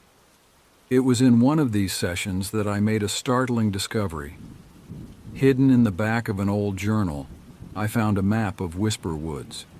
But this was no ordinary map. It showed ley lines, points of mystical convergence, and at the center of it all, a place marked simply as the heart. The journal spoke of the heart as a place of immense power, where the veil between worlds was thin. It hinted that this place could be used to banish the Skinwalker and the Wendigo, or to gain control over them. As I stared at the map, a plan began to form in my mind. It was dangerous, possibly suicidal, but it was the only chance I had. I had to find the heart before the infection took me over completely. With shaking hands, I packed a bag with supplies, salt, iron filings, matches, and the few scraps of information I had gleaned from the journal. As I prepared to step out into the wilderness, I caught a glimpse of myself in a mirror. My eyes were sunken, my skin pale, and for a moment, I thought I saw antlers beginning to sprout from my head. I shook my head, clearing the vision. There was no more time to waste. I had to find the heart, not just to save myself, but to end the threat to Whisper Woods once and for all. As I opened the cabin door, the cold wind whipped at my face, carrying with it the howls of the creatures that haunted these woods. But underneath it all, I could hear something else, a faint rhythmic pulsing, like a giant heart beating beneath the earth. I took a deep breath and stepped out into the snow. The hunt was on, but this time I was the hunter. With the sounds of destruction growing louder above, I made my decision. I couldn't run, couldn't hide. It was time to face this head on. I quickly scanned the ritual instructions one last time, committing them to memory. The book spoke of using the Guardian's own essence as a catalyst to restore balance. It was vague, but I had a sinking feeling about what that might mean. Clutching the book to my chest, I ascended the stairs. The cabin was in chaos. The Skinwalker, in the form of a monstrous wolf-like creature, was tearing through one wall, while the Wendigo, all antlers and elongated limbs, was ripping through the roof. Their eyes, filled with primal hunger and ancient malice, fixed on me as I emerged from the trap door. "Enough!" I shouted, surprised by the power in my own voice. Both creatures paused, seeming startled by my boldness. "I know what I am now," I continued, my voice shaking but determined. "I'm the Guardian, the Balancer, and it's time to set things right." I began to recite the words from the ritual, ancient syllables that felt strange yet somehow right on my tongue. The air in the cabin began to thicken, charged with an otherworldly energy. The Skinwalker snarled and lunged at me, but an invisible force held it back. The Wendigo shrieked, a sound of both rage and fear. As I spoke the final words of the incantation, I felt a pull from deep within me. My life force, my very essence was being drawn out. I realized then the true price of the ritual, the guardian's sacrifice. A blinding light erupted from my chest, engulfing the cabin and the surrounding forest. I could feel tendrils of energy reaching out, connecting me to the skinwalker, the Wendigo, and to the land itself. In that moment of connection, I understood. These creatures, terrifying as they were as much a part of this land as the trees and the rocks. They weren't evil, just primal forces that needed to be kept in check. I poured my will into maintaining that balance, using my life force as the fulcrum. I could feel myself fading, becoming less corporeal with each passing second. The light intensified, and with a final reality-shaking pulse, it was over. As my vision dimmed, I saw the skinwalker and Wendigo shrink back, returning to their natural domains in the forest. Balance had been restored. I felt myself dissolving, becoming one with Whisper Woods. My physical form was gone, but my consciousness spread throughout the forest. I was everywhere and nowhere, a part of every tree, every rock, every creature. Years passed in the blink of an eye. I watched as new rangers came and went, each feeling the protective presence in the woods but never fully understanding it. I saw campers enjoy the forest, blissfully unaware of the ancient forces that lurked just out of sight, now held in check by the sacrifice I had made. Sometimes on quiet nights I would reach out to the current rangers, whispering warnings or guidance in their dreams. Some wrote it off as imagination, others learned to listen. All played their part in maintaining the delicate balance. And deep in the heart of the forest, in places where humans rarely tread, the skinwalker and Wendigo continued their eternal dance, kept in check by the omnipresent spirit of the guardian. Whisper Woods had earned its name, and in the rustling of leaves and the sighing of wind through branches, those who listened closely might hear a voice, my voice, whispering the oldest story of all, the never-ending struggle between chaos and order, and the sacrifices made to keep the balance. As seasons changed and years rolled by, I remained, an eternal guardian spirit of Whisper Woods. The skinwalker and Wendigo were still there, ancient and powerful, but now held in check by the sacrifice I had made. They were part of the forest's cycle, necessary in their own way, but no longer free to wreak havoc unchecked. New rangers would come, sensing something special about these woods. Some would catch glimpses of things they couldn't explain, a shape-shifting shadow, a figure with antlers vanishing between trees. But the true dangers remained hidden, thanks to my constant vigilance. And so Whisper Woods continued to stand, a place of both beauty and mystery. To most it was simply an unusually serene forest. But for those who knew how to listen, who could feel the pulse of ancient power beneath their feet, it was so much more. It was a testament to sacrifice, to duty, and to the delicate balance that keeps our world turning. In the end, I had found my true purpose. Not as a simple forest ranger, but as an eternal guardian, a spirit of the woods forever watching, forever protecting. And in the whisper of the wind through the pines, in the babbling of hidden streams, my story lives on. It was supposed to be a simple job. That's what I thought when I signed up to be a counselor at Camp Pinewood. Just helping out some teenagers during their summer break, guiding them through various camping activities. I imagined it would be good, wholesome fun, and I'd feel a sense of pride in being a small but special part of the summertime memories these kids would carry with them into adulthood. I never had the chance to go to summer camp when I was younger, so I thought this would be a great opportunity to experience all the entertainment and camaraderie alongside a new generation. I was certain everyone would have a fantastic time. That is, until the killing started. The guilt of surviving when so many others were slain still weighs heavily on my conscience. I constantly wrestle with the thought that I could have done more, should have done more.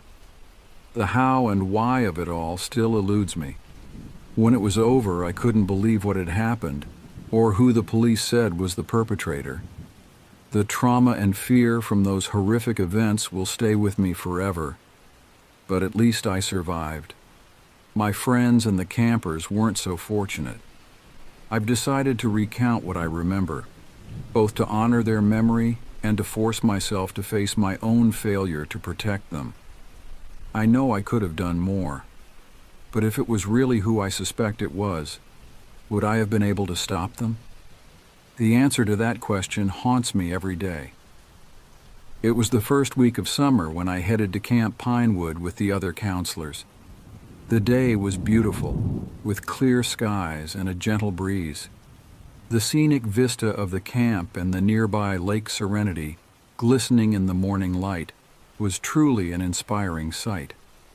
I felt a surge of excitement and anticipation as our bus wound its way up the narrow road leading to the camp.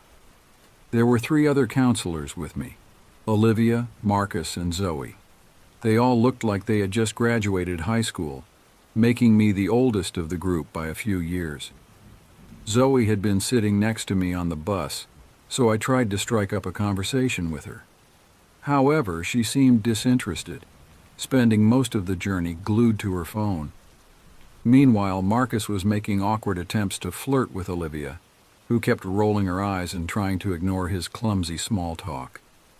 Despite the apparent disinterest of my fellow counselors, I was eager to get started. As we got off the bus, we were greeted by a bear of a man who introduced himself as Mr. Blackwood, though he insisted we call him Jack. He was the director and head of Camp Pinewood, and during the school year, he worked as a high school football coach. Jack gave us a brief introduction and overview of what to expect in our roles as camp counselors. "Remember, we are a team," he boomed, his voice carrying across the clearing. "We work together, we do our best, and everyone will have a great summer." He finished with a flourish and a raised fist, as if expecting us to give him a standing ovation. I felt a bit awkward at the lack of response from the others, so I shouted, "Yeah, let's do it!" Jack smiled approvingly, while my fellow counselors judged me in silence with condescending looks. It was clear that this was going to be a challenging few weeks if I remained the only enthusiastic one besides the director. Later that day, the campers arrived. We were a bit short on numbers. We were supposed to have over 20 kids, but only 12 showed up. Apparently, the camp had developed a reputation, and some kids had heard disturbing rumors that made them refuse to attend. It seemed like a bad omen, but I promised myself I would help make the time as great as possible for the kids who did show up. As I met most of the campers, my initial excitement was somewhat dampened when I realized that many of them seemed uninterested in what the camp and the counselors had to offer. The general apathy was palpable.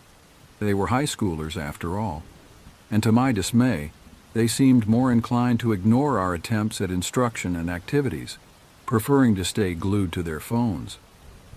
Only one of the campers spoke directly to us without prompting. Her name was Hazel, though she preferred to go by the nickname Fern. She was a little shy, but seemed nice enough. Unfortunately, she quickly became something of a pariah among the other campers. I noticed early on that she was being picked on by most of the other kids. It seemed the only thing that could pull their attention away from their phones was the opportunity to throw a verbal jab or pull some mean-spirited prank at Fern's expense. I tried to put a stop to it whenever I could, but the bullying was often done in passive-aggressive ways that were tough to catch and call out. Most of the girls ignored my attempts to intervene anyway, continuing to harass Fern throughout the day.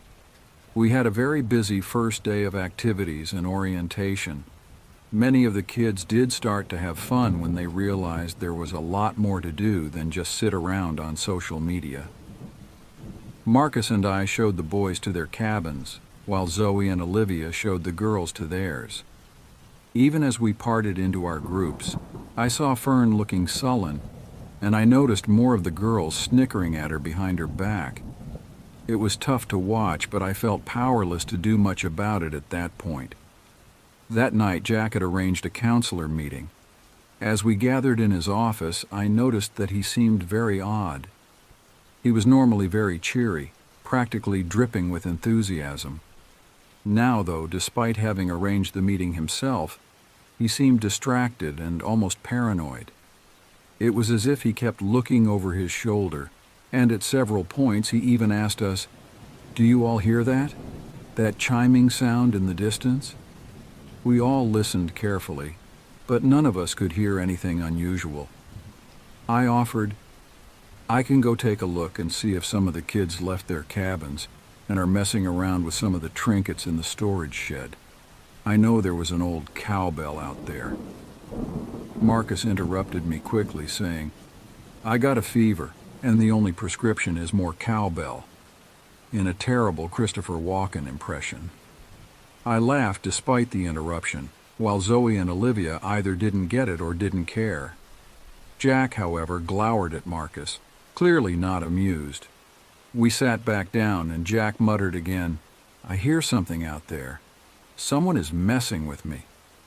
We sat in awkward silence for a bit longer until he abruptly told us we could leave without even discussing the next day's agenda, which had been the whole reason for the meeting. As we started for the door, I thought I saw Jack moving towards a cabinet, and I heard the clinking of glass bottles. On the way out, I tried to talk to Zoe and Olivia about Fern and the girls bullying her. They seemed distracted by how Jack was acting and brushed me off, saying they would take care of it, though I wasn't sure if they had really heard me. I gave up the attempt and returned to my cabin, wasting no time in putting out the light and falling asleep. I don't know how long I was out, but I remember being awoken by an odd chiming sound in the night. It was faint, not so loud that it would wake everyone up, but noticeable to those who were light sleepers. Hadn't Jack said he heard a bell or chime or something earlier? I saw a few lights come on in the boys' cabin, and figured a few campers had heard the sound too. I almost wrote it off, and was about to go back to sleep when a tortured scream pierced the night, coming from the direction of the director's cabin. I leapt out of bed and rushed to investigate, my heart pounding in my chest. I wasn't alone in hearing the scream. Zoe and Marcus were already outside, along with a few of the campers who had been awakened by the commotion. We decided that Olivia and I would go check on Jack while the others stayed with the kids. As we approached Jack's cabin, an eerie silence had fallen over the camp. The only sound was the crunching of gravel beneath our feet and the distant hoot of an owl. Olivia and I exchanged nervous glances before I reached out and knocked on the door. "Mr. Blackwood? Jack, are you all right?" I called out. There was no response. After a moment's hesitation, I tried the doorknob. It turned easily, and the door swung open with a creak that seemed to echo through the still night air. What we saw inside made my blood run cold. It was a scene of utter chaos. The cabin had been completely trashed, looking as if a wild animal had torn through it. The walls were shredded, furniture smashed to pieces, and there was no sign of Jack anywhere. "Oh my God," Olivia whispered, her voice trembling. "What happened here?" I stepped further into the cabin, careful not to disturb anything that might be important evidence. As I surveyed the destruction, I noticed several empty bottles strewn across the floor near Jack's favorite armchair. A creeping suspicion began to form in my mind. "That drunk bastard," Olivia suddenly blurted out, her shock giving way to anger. "He left us alone with these kids. What an asshole." "Yeah, I don't know what the hell is going on, but it's not good," I responded, trying to keep my voice steady. "We need to call the police."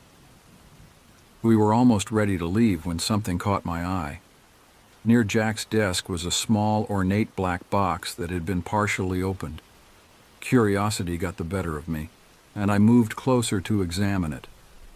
The box had a soft, padded interior with a recess that looked like it was made for some type of mask. As I held the box in my hands, a strange chill ran down my spine.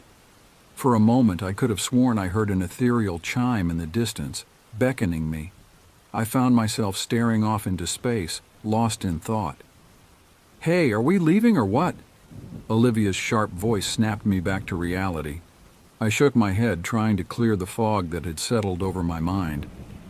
"Sorry," I muttered, not sure what came over me. "Let's go tell the others that Jack's gone." As we stepped back outside, the cool night air helped to clear my head. We quickly made our way back to where Marcus and Zoe were waiting with the campers who had woken up. Their faces fell as we approached, clearly reading the concern on our faces. "Jack's gone," I announced, trying to keep my voice calm for the sake of the kids. "His cabin's been completely wrecked, but there's no sign of him." Marcus and Zoe exchanged worried glances.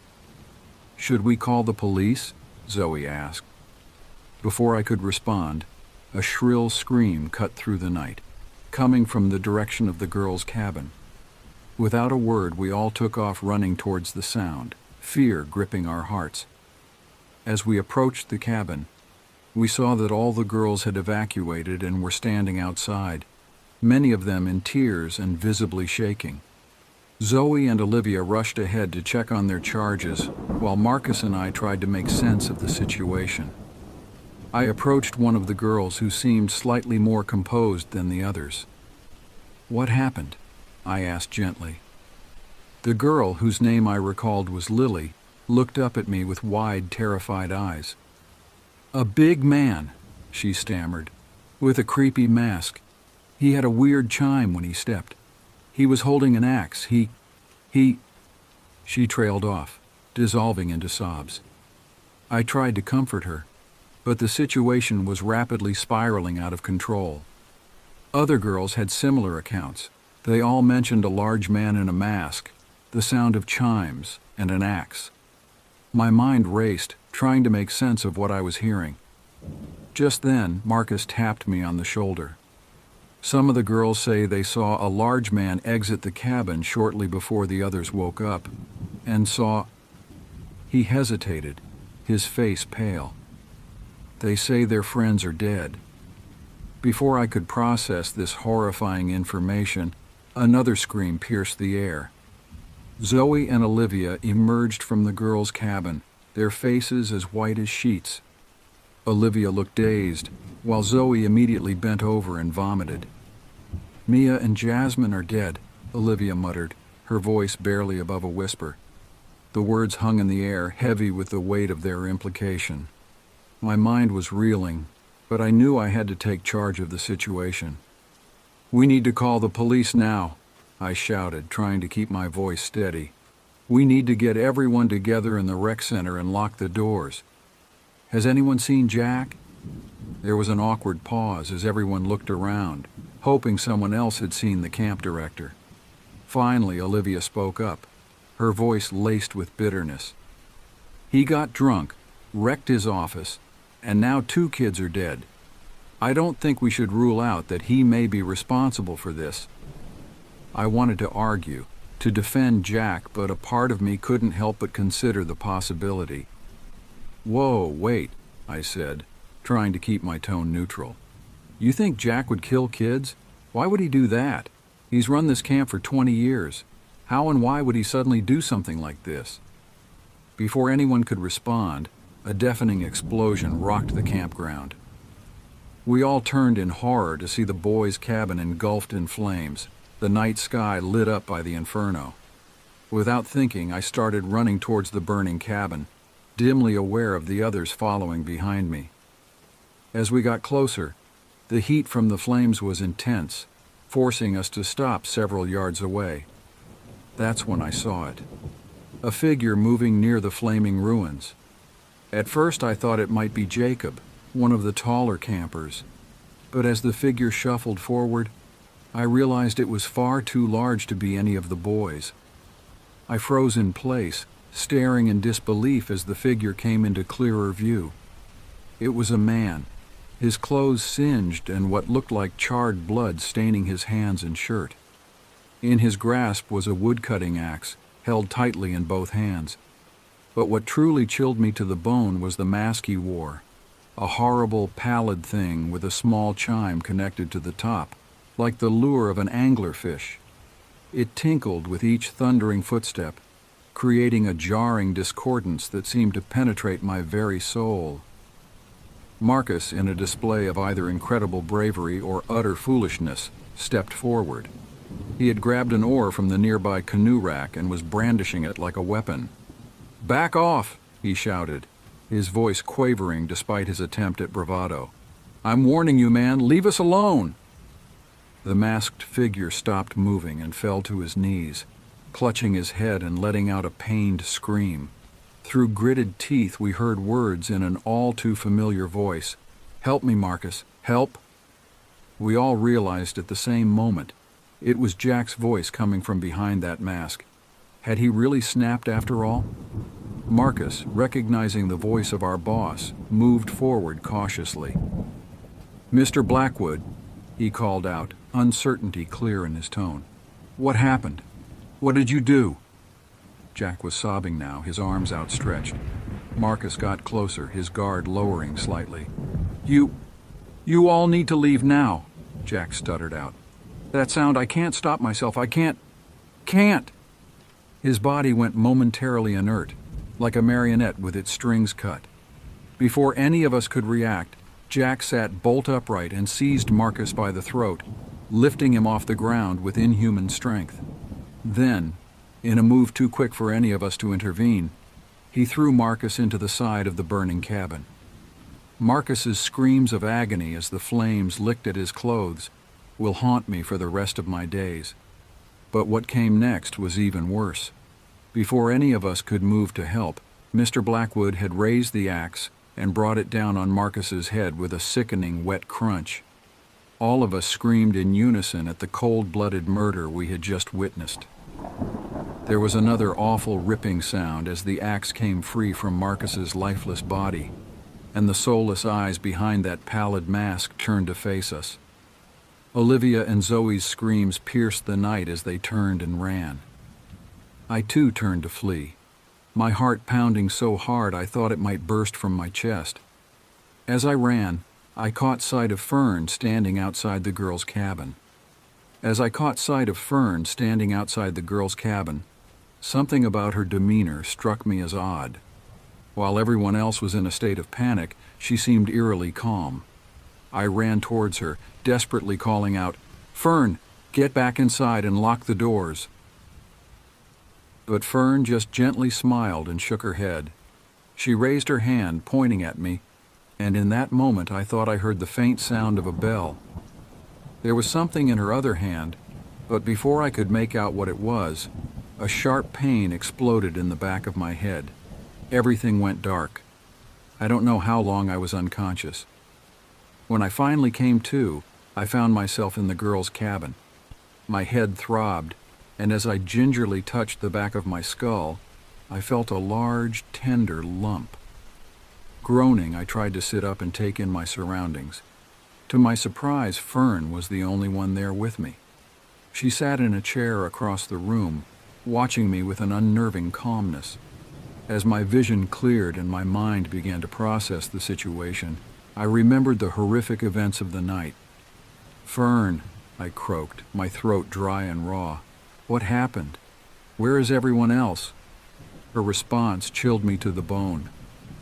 "They're all dead," she said, her voice devoid of any emotion. "Mr. Blackwood killed them." The way she said it, so calm and dispassionate, sent shivers down my spine. I struggled to my feet, fighting against the wave of nausea that threatened to overwhelm me. "We need to call the police," I said, fumbling in my pockets for my phone. To my dismay, I couldn't find it. "I already did," Fern replied, still unnervingly calm. "They're on their way." As if on cue, I heard the distant wail of sirens. Relief washed over me, but it was quickly replaced by a gnawing sense of unease. Something about this situation felt very wrong. "Fern," I said cautiously, "how did you survive? Why didn't Mr. Blackwood come after you?" For the first time, I saw a flicker of emotion cross Fern's face. It wasn't fear or sadness, as I might have expected. It was something else, something that looked almost like satisfaction. Before she could answer, the cabin door burst open. Several police officers rushed in, their weapons drawn. Everything after that was a blur of questions, statements, and medical examinations. The official story that emerged in the following days and weeks was horrifying. Jack Blackwood, longtime director of Camp Pinewood, had apparently snapped under the influence of alcohol and some undiagnosed mental illness. In a homicidal rage, he had killed almost every single camper and all the counselors except for me and Fern. The police found Jack outside the cabins, face down and soaked in blood, surrounded by more corpses. On his person, they discovered a gore-encrusted wood-cutting axe and that odd mask with the chime on it. I later heard that during his interrogation, he kept insisting, "The mask made me do it. It spoke to me." As the sole adult survivor, I was questioned extensively. I told them everything I could remember, but so much of it seemed unbelievable even to me. The chiming sounds, the strange behavior of Jack before the killings, the almost superhuman strength he displayed when he killed Marcus, it all seemed like something out of a nightmare. Fern's story was simpler. She claimed she had hidden when the killings started and had only emerged when she was sure it was safe. The police seemed satisfied with her account, but something about it nagged at me. I couldn't shake the memory of her standing outside, calm and unafraid, in the midst of all the chaos. In the months that followed, as the case against Jack Blackwood proceeded, more disturbing details came to light. During the trial, where Jack pleaded not guilty by reason of insanity, it was discovered that he had a dark side that none of us had known about. Evidence turned up that Jack had abused several campers in the past, paying them off or threatening them to stay quiet. One case from about 16 years ago was particularly disturbing. A former camper came forward claiming that Jack had raped her when she was a teenager, and she had gotten pregnant as a result.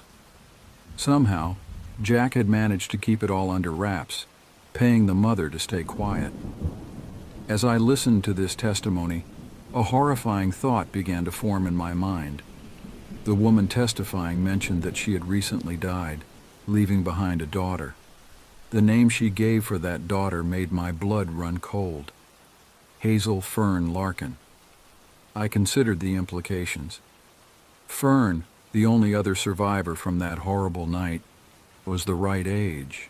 She had been at the camp where her abuser worked. Then I remembered the odd chiming sound, and a fragment of memory replayed in my head.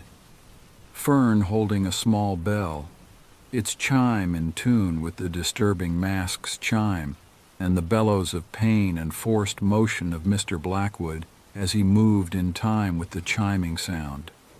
What the hell was that bell? And what was it really doing?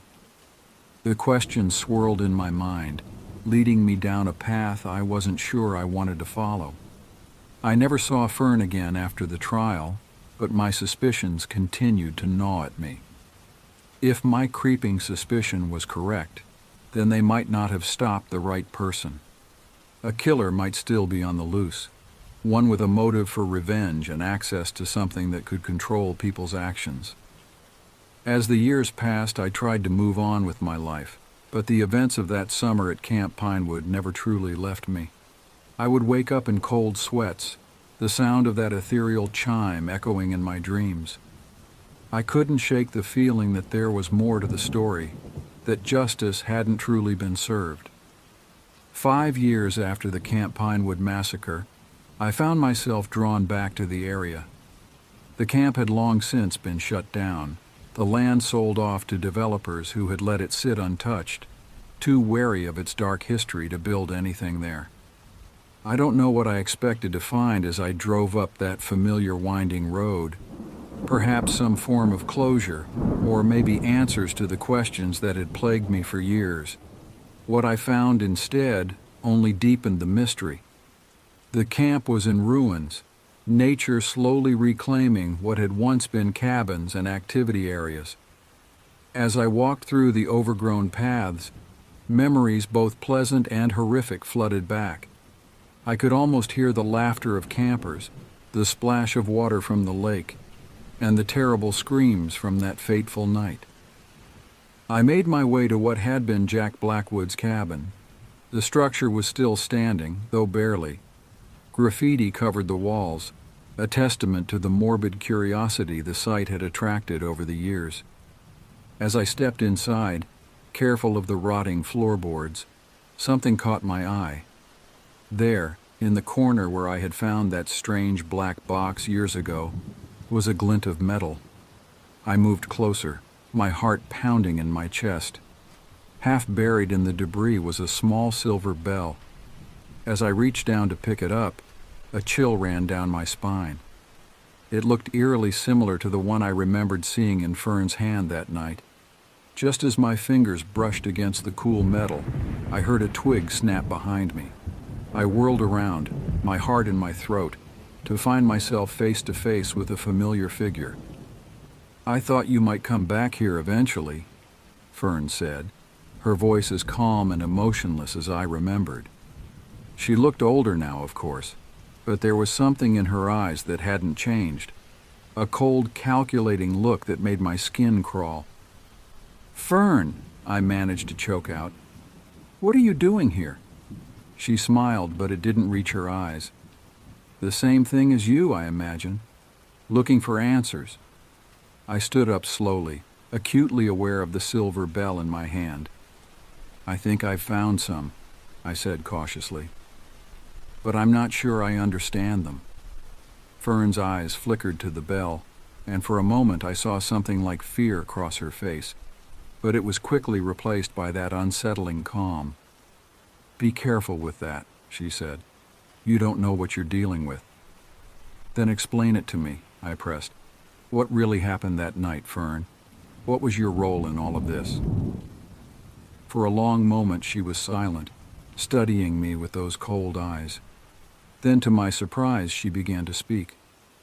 "My mother told me about this place when I was young," she said. "About the man who had hurt her, who had created me. She told me about an old family secret, a way to make people do what you want, a way to get revenge." As she spoke, the pieces started to fall into place. The chiming sound, the strange behavior of Jack Blackwood, the way he had seemed to move against his will. "The bell," I said. "It controls people somehow." Fern nodded. "It's old magic," she said, "passed down through my mother's family for generations. But it comes with a price. The more you use it, the more it takes from you." I looked down at the bell in my hand, then back at Fern. "So you used it on Jack," I said. "You made him kill all those people. But why? Why kill innocent kids?" A flash of anger crossed Fern's face. "They weren't innocent," she spat. "They were just like him. Bullies, abusers in the making. I saw how they treated me, how they treated others. The world is better off without them." I felt sick to my stomach. The Fern I had known, the shy, bullied girl, was gone. In her place stood someone twisted by pain and a thirst for vengeance. "And what about me?" I asked. "Why did you let me live?" Fern's expression softened slightly. "You were kind to me," she said. "You tried to stop the bullying. I thought you might understand." I shook my head, my grip tightening on the bell. "Understand? You murdered people, Fern. Innocent people. Whatever Jack did to your mother, it doesn't justify this." For a moment I saw a flicker of doubt in Fern's eyes, but then it was gone, replaced by that cold determination. "You don't get to judge me," she said, her voice low and dangerous. "You have no idea what it's like to live with this kind of pain." She took a step towards me, her hand outstretched. "Give me the bell," she said. "You don't know how to use it. It's dangerous in the wrong hands."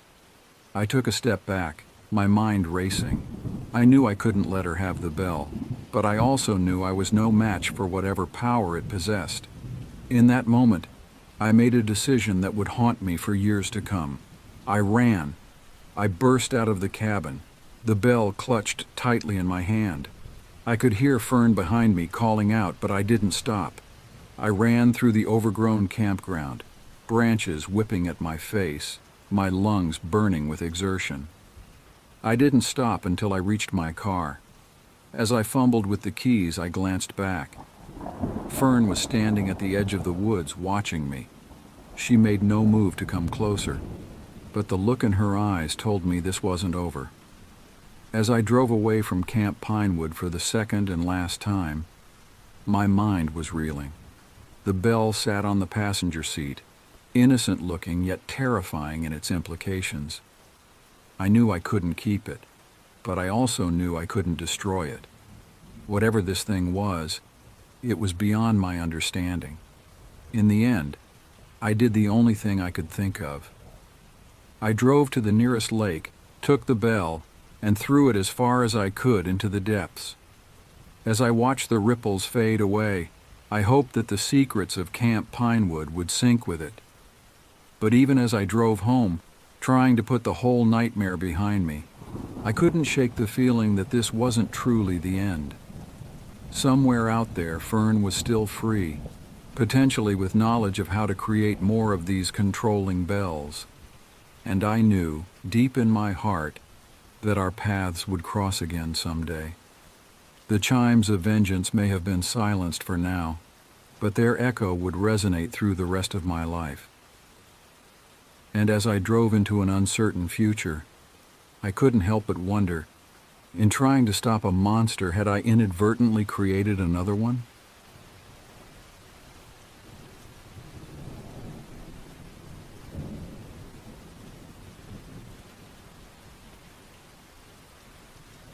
The English countryside had always been a mystery to me. Growing up in the heart of London, my idea of wildlife was limited to pigeons in Trafalgar Square and the occasional fox rummaging through rubbish bins. So when my best friend Stacy suggested a weekend hiking trip in the Lake District, I was more than a little apprehensive. "Come on, Claire," Stacy had pleaded over the phone. "It'll be fun. Fresh air, beautiful scenery, and a chance to get away from the city noise. Plus, Milo will love it." Ah, Milo. My oversized, perpetually energetic Alaskan Malamute. He was the reason I couldn't outright refuse Stacy's invitation. Despite my urban lifestyle, I'd somehow ended up with a dog that needed more exercise than a marathon runner. Our daily walks around the local park were hardly enough to satisfy his boundless energy. "Fine," I'd grumbled, already regretting my decision. "But if I get eaten by a bear, I'm coming back to haunt you." Stacy's laughter echoed through the phone.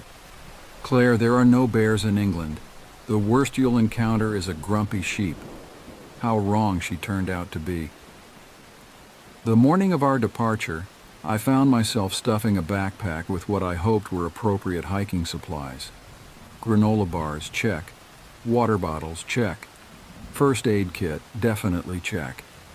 I had no idea what I was doing, but I'd binged enough survival shows to know the basics. Milo watched me pack with excited eyes, his tail wagging so hard it threatened to knock over my bedside lamp. At least someone was looking forward to this adventure. The drive to the Lake District was long and uneventful. Stacy chatted animatedly about the beautiful trails we'd explore, while her boyfriend Adam, a fitness enthusiast with more muscles than personality, occasionally chimed in with facts about local flora and fauna. I nodded along, trying to muster some enthusiasm while Milo drooled happily on my shoulder from the back seat. As we arrived at the small bed and breakfast that would serve as our base camp, I had to admit the scenery was breathtaking. Rolling hills covered in lush green grass stretched as far as the eye could see, dotted with grazing sheep and the occasional ancient stone wall. Maybe this wouldn't be so bad after all. We spent the first day on what Stacy called an easy trail, though my aching feet and burning lungs begged to differ. Milo, on the other hand, was in his element. He bounded ahead, nose to the ground, tail held high like a flag of conquest over this new territory. It was on the second day that things took a turn for the strange. We set out early, Adam leading the way with a map and compass, looking every bit the experienced outdoorsman. Stacy followed close behind, her camera at the ready to capture the stunning vistas. I brought up the rear with Milo, who seemed unusually subdued. "Everything okay, boy?" I murmured, running a hand through his thick fur. He whined softly, pressing closer to my leg. As we ventured deeper into the woods, I couldn't shake the feeling that something was off. The birds had stopped singing, and an eerie stillness settled over the forest. Even Adam and Stacy's cheerful chatter seemed muted, as if the very air was dampening the sound. "Guys," I called out, my voice sounding unnaturally loud in the silence. "Does anyone else feel like we're being watched?" Adam turned, a patronizing smile on his face. "City girl getting spooked by nature, huh? Relax, Claire. It's probably just—" His words were cut off by a blood-curdling howl that echoed through the trees. It was unlike anything I'd ever heard before. Not quite wolf, not quite human, but filled with a primal rage that sent chills down my spine. Milo's fur stood on end, a low growl rumbling in his chest. I clutched his collar, more for my own comfort than to restrain him. "What the hell was that?" Stacy whispered, her earlier enthusiasm replaced by wide-eyed fear. Before anyone could respond, the underbrush to our left exploded in a flurry of movement. Something huge and dark burst forth, all teeth and claws and matted fur, but it wasn't a bear or a wolf, or anything I could readily identify. Its eyes glowed with an unnatural green light, and its body seemed to shift and change even as we watched, as if it couldn't decide on a single form. "Run!" Adam yelled, grabbing Stacy's hand and pulling her along the trail. I didn't need to be told twice. With Milo at my side, I sprinted after them, my heart pounding in my ears. The creature's roars filled the air behind us, punctuated by the sound of splintering wood as it crashed through the forest in pursuit. As we ran, the world around us began to change. The trees grew taller, their branches twisting into grotesque shapes that clawed at the sky. The ground beneath our feet became spongy and unstable, threatening to swallow us whole with each step. "This isn't possible," I gasped, struggling to keep up with Adam and Stacy. "What's happening to the forest?" "Less talking, more running," Adam shot back, his face a mask of determination and fear. We burst into a clearing, hoping for a reprieve, but what we saw there stopped us in our tracks. A massive stone structure stood before us, its architecture unlike anything I'd ever seen. It looked ancient, yet somehow alive, pulsing with an inner light that hurt my eyes to look at directly. "What is this place?" Stacy breathed, her voice filled with awe and terror in equal measure. Before anyone could answer, the creature burst into the clearing behind us. We were trapped between an impossible building and an impossible beast, with nowhere left to run. As the creature advanced, its form still shifting and changing, I felt Milo press against my leg. He wasn't cowering in fear as I expected, but standing tall, his eyes fixed on the stone structure. And then, to my utter astonishment, he spoke. "It's time, Claire," he said, his voice deep and resonant, nothing like the playful barks I was used to. "The veil is thinning, and you must choose." I looked down at my dog, my talking dog, and then back at the advancing monster and the pulsing stone structure.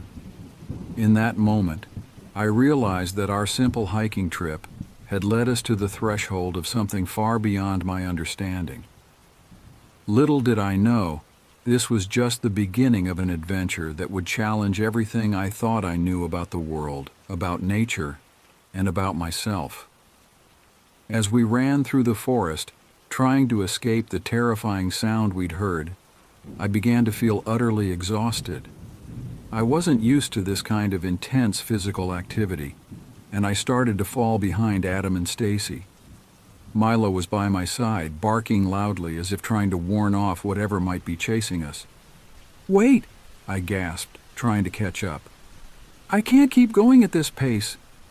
Adam and Stacy stopped, turning to me with obvious concern on their faces. "Come on, Claire, we can't stop here," Adam said impatiently. "What are we even running from?" I asked, trying to catch my breath. "We haven't seen anything, just heard a strange noise. It could have been anything, a fox or some other animal." Stacy looked around nervously. "That didn't sound like any animal I've ever heard, Claire. It was wrong somehow." I had to admit she had a point. The howl we'd heard was unlike anything I'd encountered before, but that didn't mean it was supernatural. "Look," I said, trying to be the voice of reason. "We're in an unfamiliar forest. There could be all sorts of wildlife here that we're not used to. Let's just calm down and think this through." Adam nodded, seeming to regain his composure. "You're right. Panicking and running blindly through the woods is probably more dangerous than whatever made that sound. We need to get our bearings and find our way back to the trail." We took a moment to catch our breath and assess our surroundings. The forest around us was dense, with tall trees blocking out much of the sunlight. It was eerily quiet now, with no sign of whatever had made that terrifying howl. "Does anyone remember which direction we came from?"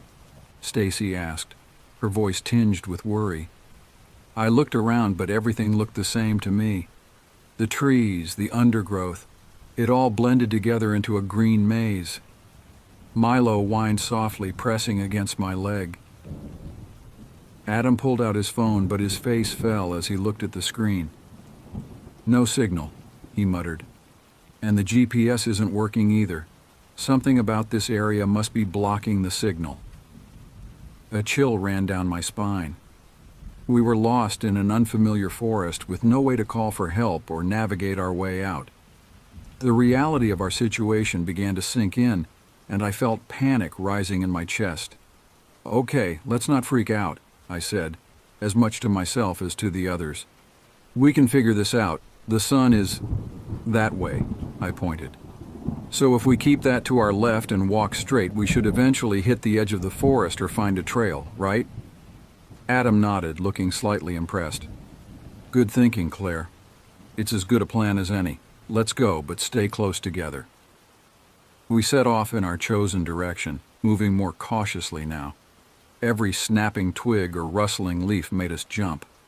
Milo stayed close, his usual boundless energy replaced by a wary alertness that did nothing to calm my nerves.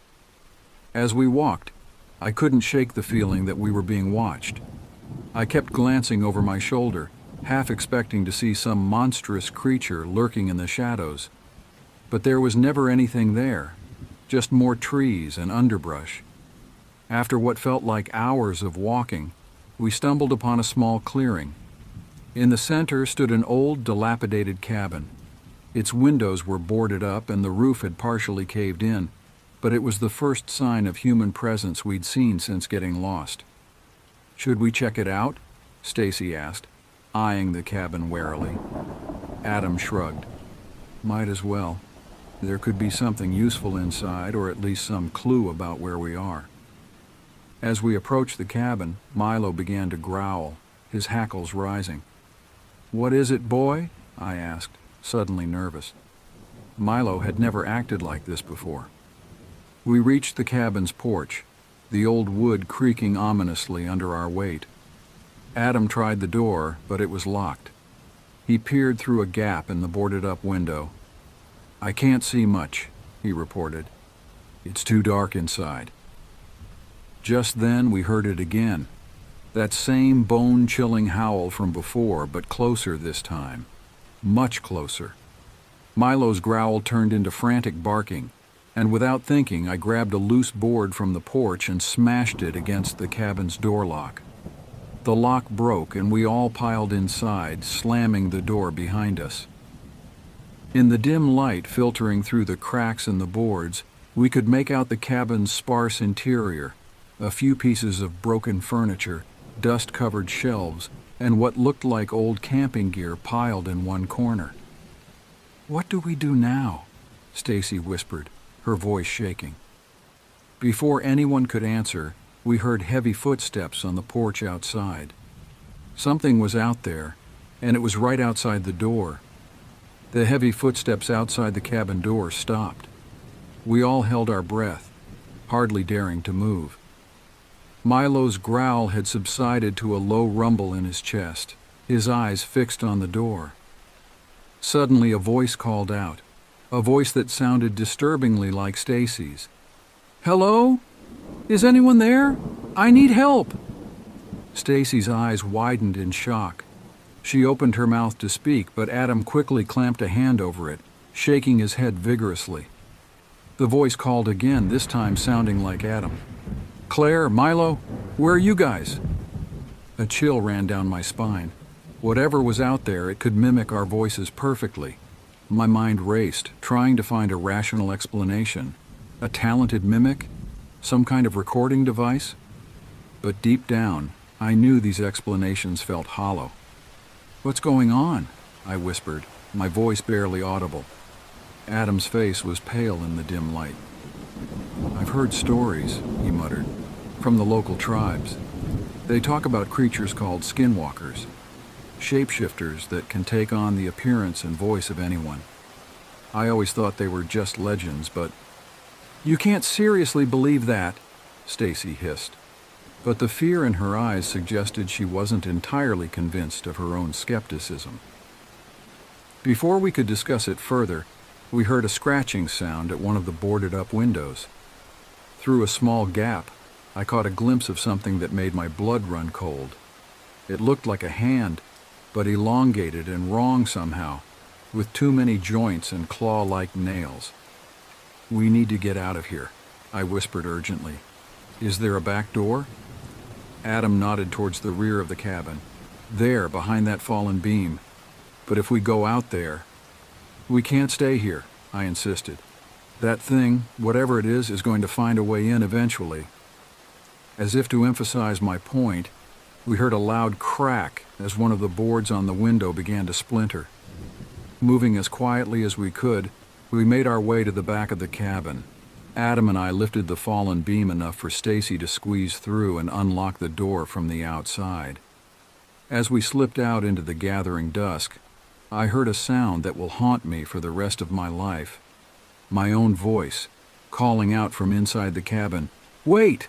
Don't leave me behind!" We ran.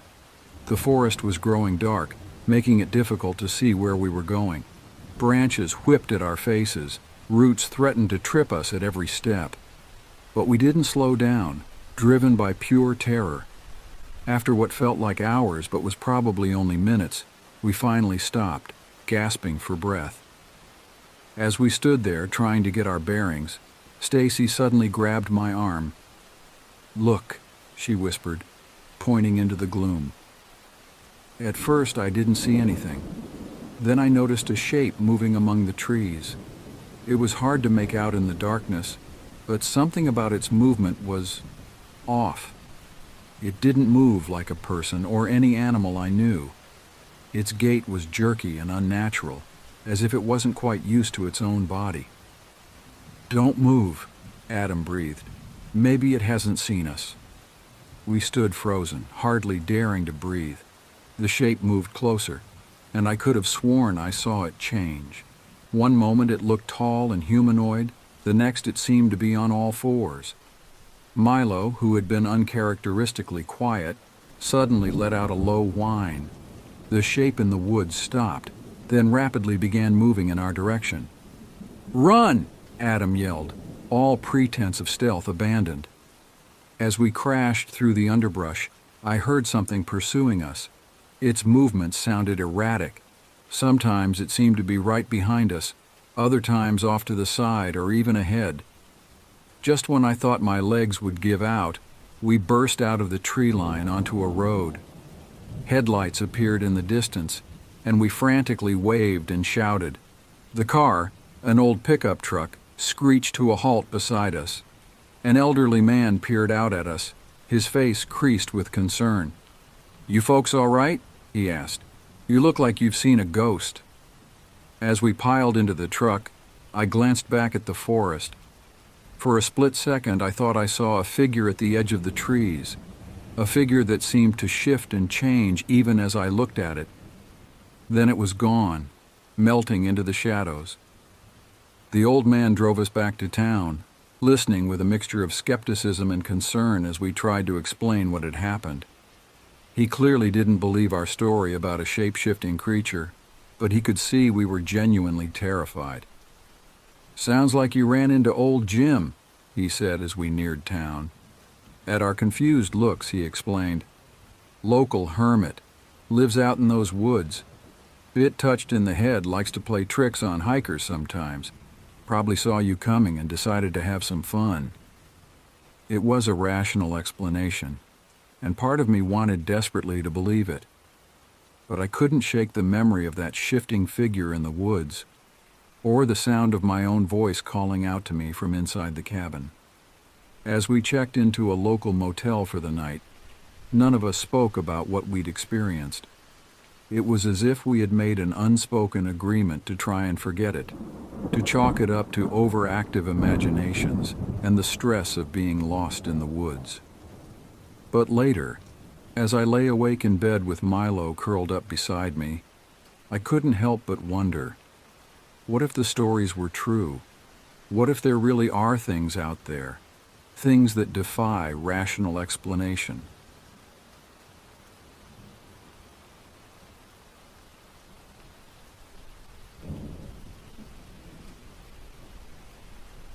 My name is Daniel Skyhawk, 41 years old, and this happened to me back in 1994. I was living in a small, dusty town in northern Arizona, trying to scrape together a living after leaving the reservation. I worked at jobs, mostly in construction and landscaping. One day I got a call from my buddy, Frank Tallman, about a gig fixing up an old cabin out in the middle of nowhere.